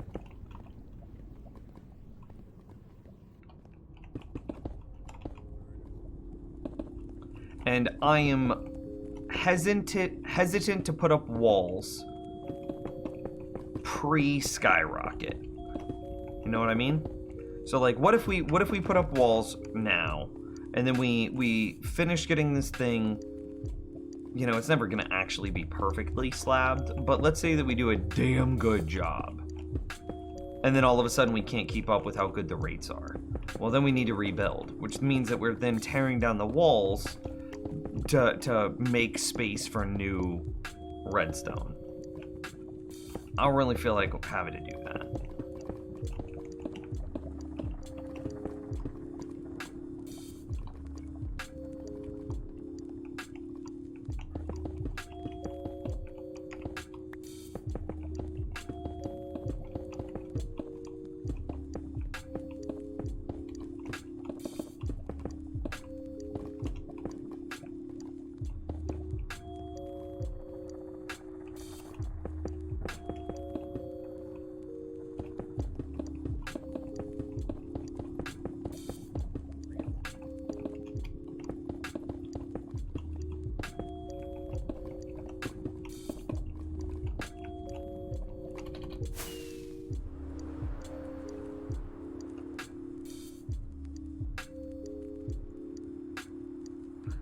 So you're saying you'd rather slab the entire nether so gas won't spawn instead of building a wall?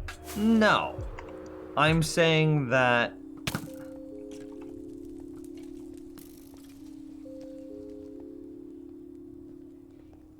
I just had like a Matrix moment. I'm saying that by the time I need to build or stop a ghast, I won't need to, or I don't know. But it didn't work in my head. It didn't work in even... It was even worse when I said it out loud.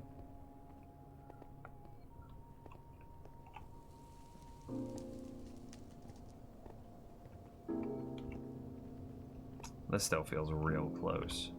I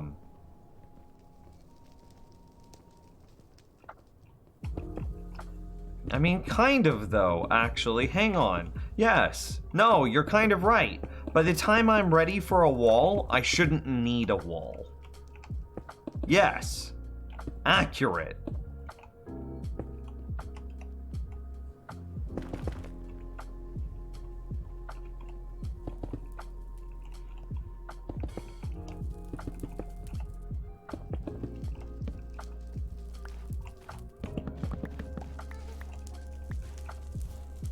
What does your main base look like?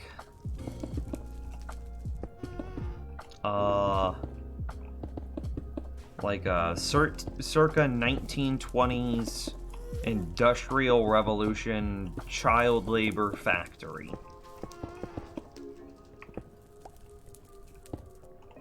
That's what it looks like.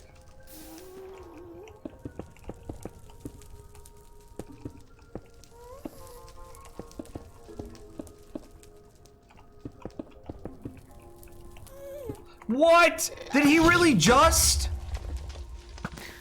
Where the hell did he come from?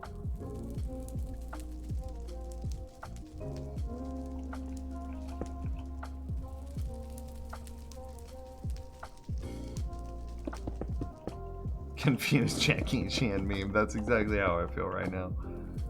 Like all of a sudden, I'm just chilling, minding my own business, slabbing some stuff, and then he's just like, tentacles in your face. I'm like, no thanks, that's not for me. Turnip for what? Gifted a sub. Twanks. Turnip, you're amazing. Thank you very much.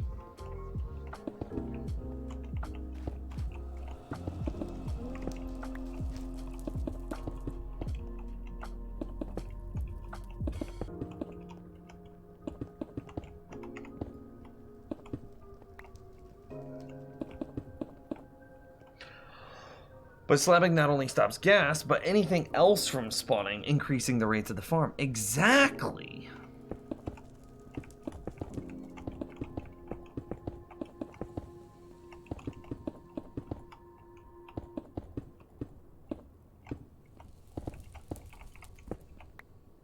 Yeah, actually, I think you were right, Uskal. By the time I'm ready to put up a wall, I shouldn't need one. Which then goes back to like the Matrix quote meme that I was trying to make. But like, so you're saying I could dodge a bullet? When the time comes, you won't need to. And that's what I was trying to spin. But then it was like, it just doesn't work. I'm not smart enough. By the time you need to build a wall, by the time you're ready to build a wall, you won't need to. Hey, I was trying to scratch my neck. Why you gotta be like this, dude? Zero chill.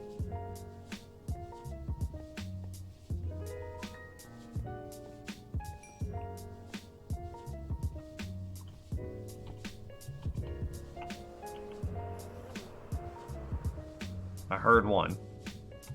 They got me all spooked.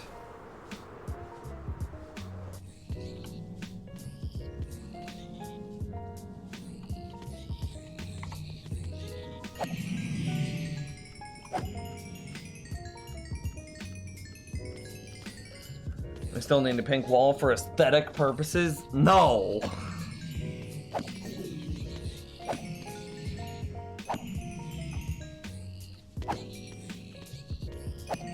Wait, what does that mean? It means that, so subbing to someone on Twitch means that you are supporting that person monetarily. In return, you get a bunch of like benefits and features, and like you're helping that person continue to do the thing that like you're hopefully enjoying, because it is supposed to be entertaining most of the time. I'm so scared that we're gonna get a zombie piglin that walks up behind us and just rocks our world, but not in the good way. So anyway, and then you also get like a bunch of cool stuff, like a bunch of perks. Like you can use emotes in chat. You get like access to cool stuff in Discord. Tier 2 subs get like access to like a server, like the supporter server whitelist, stuff like that, right? Can gas spawn in lava though? Like you'd have to cover the entire lake. Can they spawn in lava? No way can they spawn in lava. Exclamation mark Discord.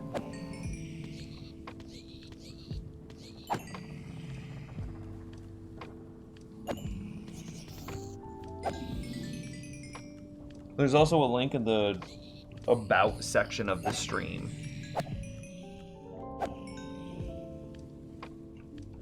I mean, the rates feel a little better, but I feel like I say that every time.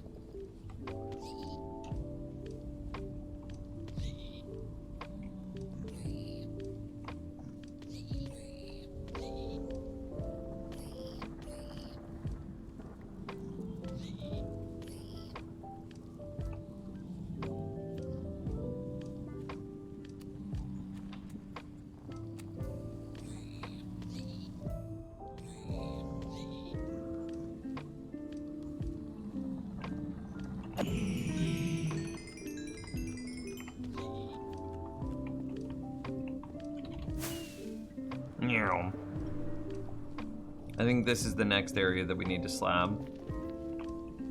It's kind of hard to say how many of these dudes were here while we were inside of our farm, and how many of them spawned as we flew this way. It's a very hard thing to judge. Here, I have an idea for maybe how we can do it. So let's first make sure that all the dudes that were over in that area despawn by coming all the way over here. All right, now all the dudes that were over there despawn. Then we fly back into our farm, which should be high rates because we just despawned a lot of stuff. And then we clear the farm a few times. And then we let the farm build back up as much as it can after like 5 clears. And then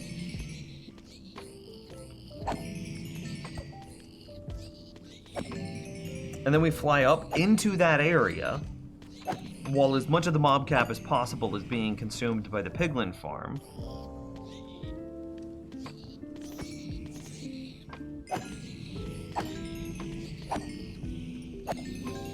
And we compare and we look at how many mobs are up in that area.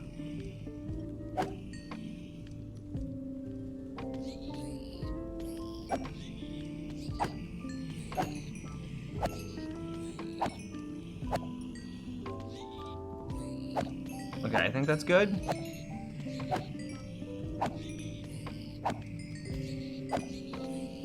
I mean, it seems like they're spawning pretty consistently, TBH, which is kind of nice.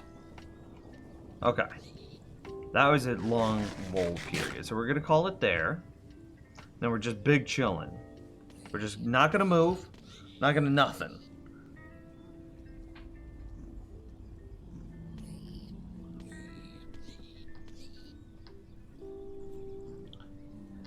And in doing so, we're letting all the mobs spawn wherever they want to spawn at. Okay, and now we fly over here and we quickly try to take a look, and clearly we figured out where the problem is. This is definitely where those mobs are chilling. Look at how close we are. All right, this is our next slab venture.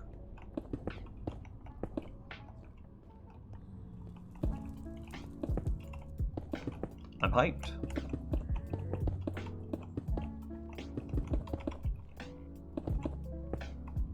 This is going to improve the rates of the farm by a lot.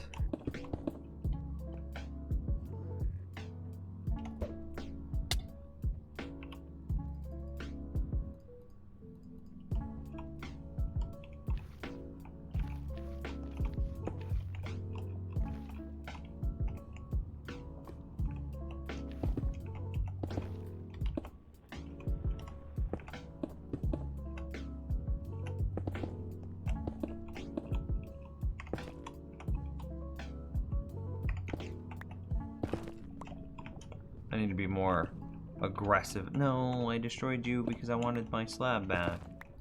About the blocks that we destroy.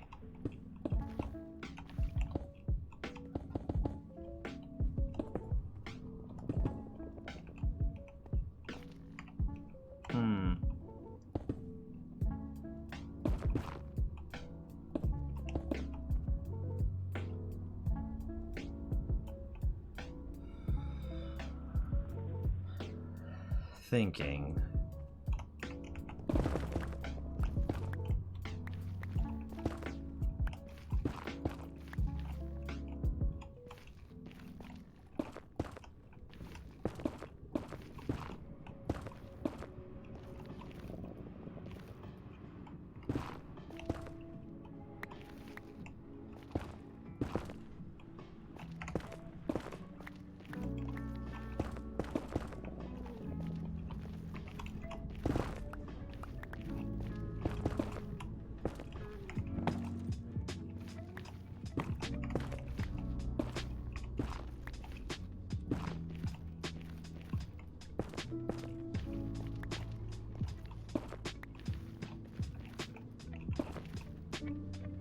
All right.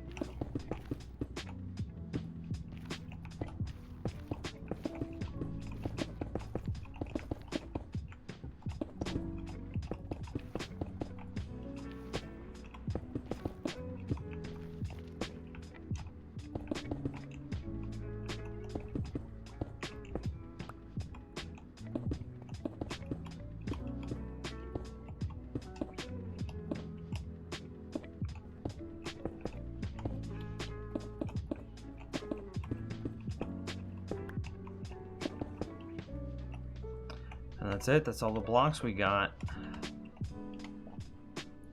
We have definitely found out where our mob cap is going. Nims doesn't have a brain. It's all redstone in there. That's how he knows all this stuff. It's true. I'm just a clockwork machine. I'm not actually a person.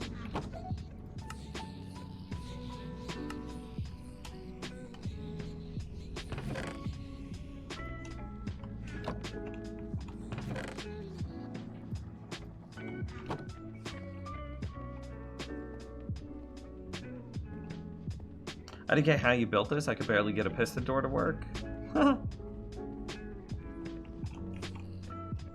Practice, practice, practice, practice, practice is all I can say.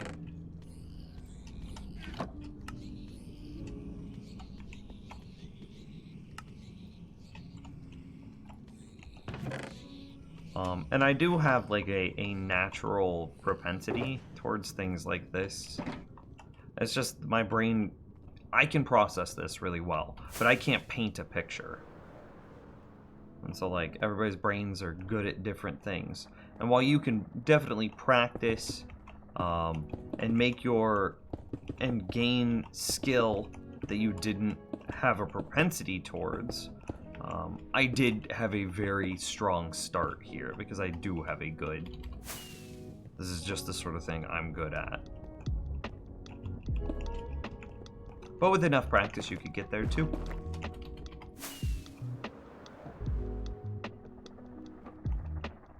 But like Uskal, you should look at the art channel of Discord. The stuff that like Uskal draw, I can't, never in a million years. It would take me so long to be able to gain that kind of skill. It was wild to me. What?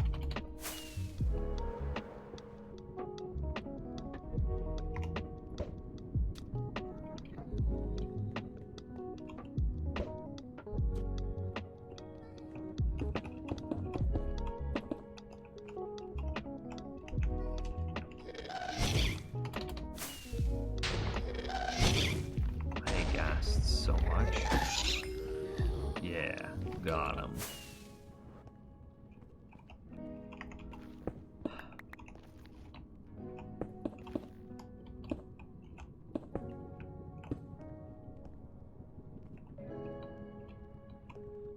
I think that's good.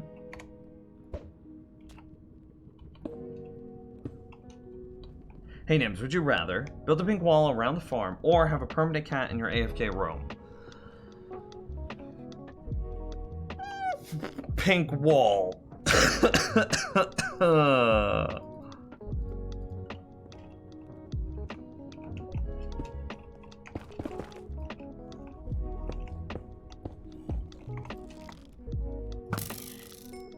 Mine's bigger. Oh.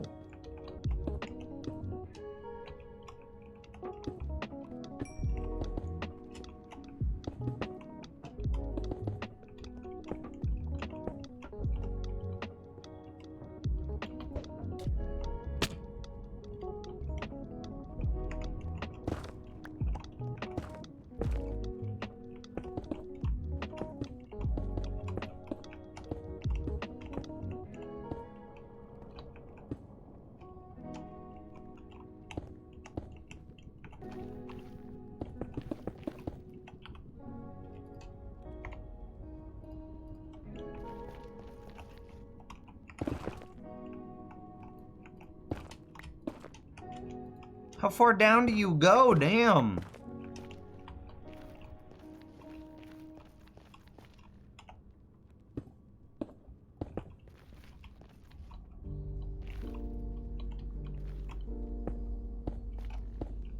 I don't think you realize how traumatized I was about all of those cats just spawning over and over and over and over and over and over and over and over and over and over and over and over in our base.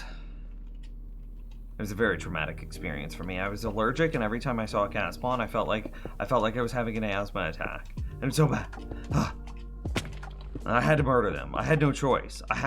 Curiosity had to kill the cat. It was required of me.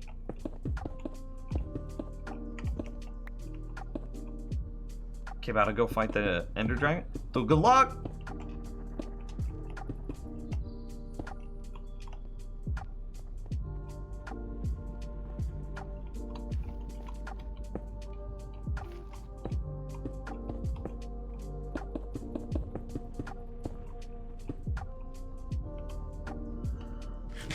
No more slabs. I don't have any more. Yeah, this is really close to the base in the grand scheme of things. This has gotta be where they were building up at. And you can see all this, like, old TNT debris area. Like here. This is because we use TNT to blast out a lot of it.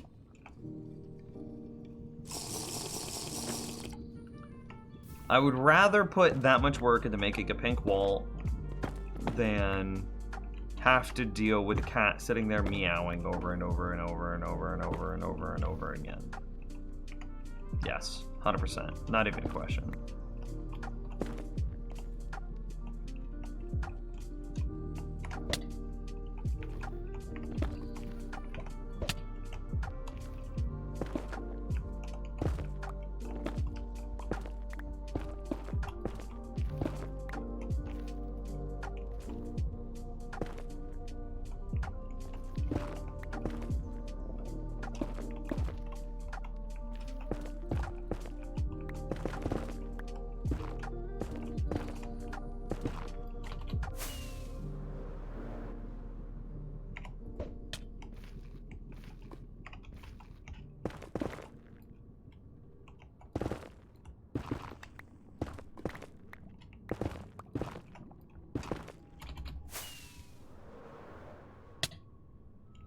Oh, sure, I'll take this.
Abby is up to no good. Yeah, Abby's never up to any good, let's be honest.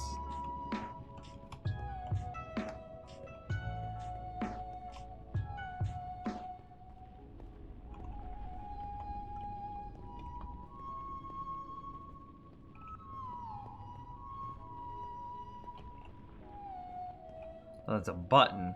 I didn't know what that was.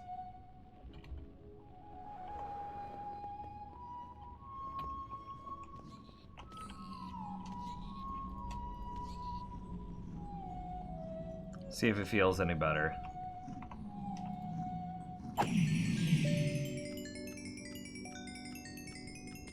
Should just destroy the nether and replace with glass?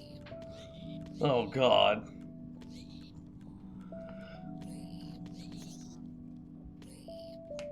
That would take so long to just mine out the entire nether. Slabbing it is definitely faster. Especially whenever you start to account for, like, the lava pockets that you're gonna be dealing with and all of the... Nah, no thanks, I'm good.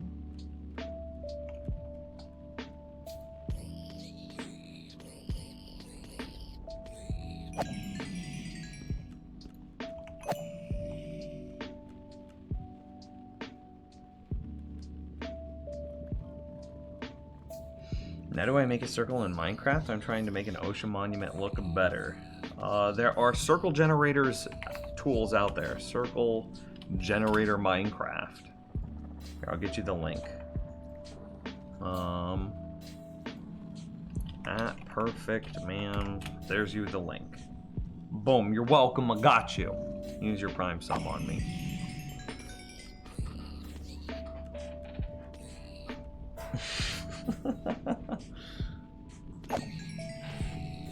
All right. The rates don't feel like any great change. But as always, everything that we do is going to be well, maybe they feel a little better. Everything that we do is going to be about just a percentage point or two different. So by the end, yeah, we'll achieve perfect spawn rates. But getting there is going to be it'll be a challenge. But it definitely is feeling better. I think it is. I don't know. Maybe that's some sort of like cognitive bias. Who knows? Gravel's good. Soul sand is almost good. Do we start? Wow, we almost filled up that. Good. This is the big one I'm interested in. Crying Obsidian. That's nice. 64 times 9 plus. So 640 plus. So we have 657 Crying Obsidian. It's pretty good. That's like 300 blocks of travel. Of bridge that we could build. Blackstone doesn't come out until 116.2. Need to get more quartz. How are we doing in gold ingot or gold nuggets? We're getting back up there. Getting back up there.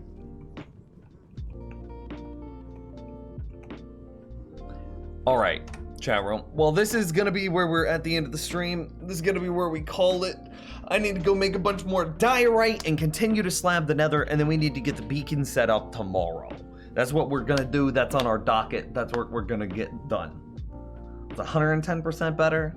Awesome. Any tips for new streamers? Ask me that question tomorrow, because I'm gonna head out tonight.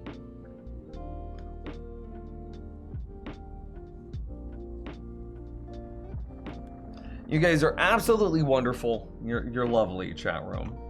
I gotta get some shout outs because we had some huge support today. Turnip, Necro Wolf, dude, Necro Wolf popped off.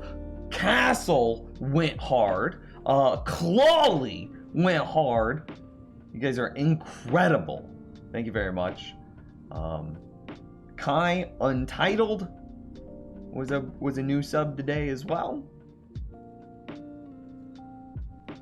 Just looking for anything else I might have missed.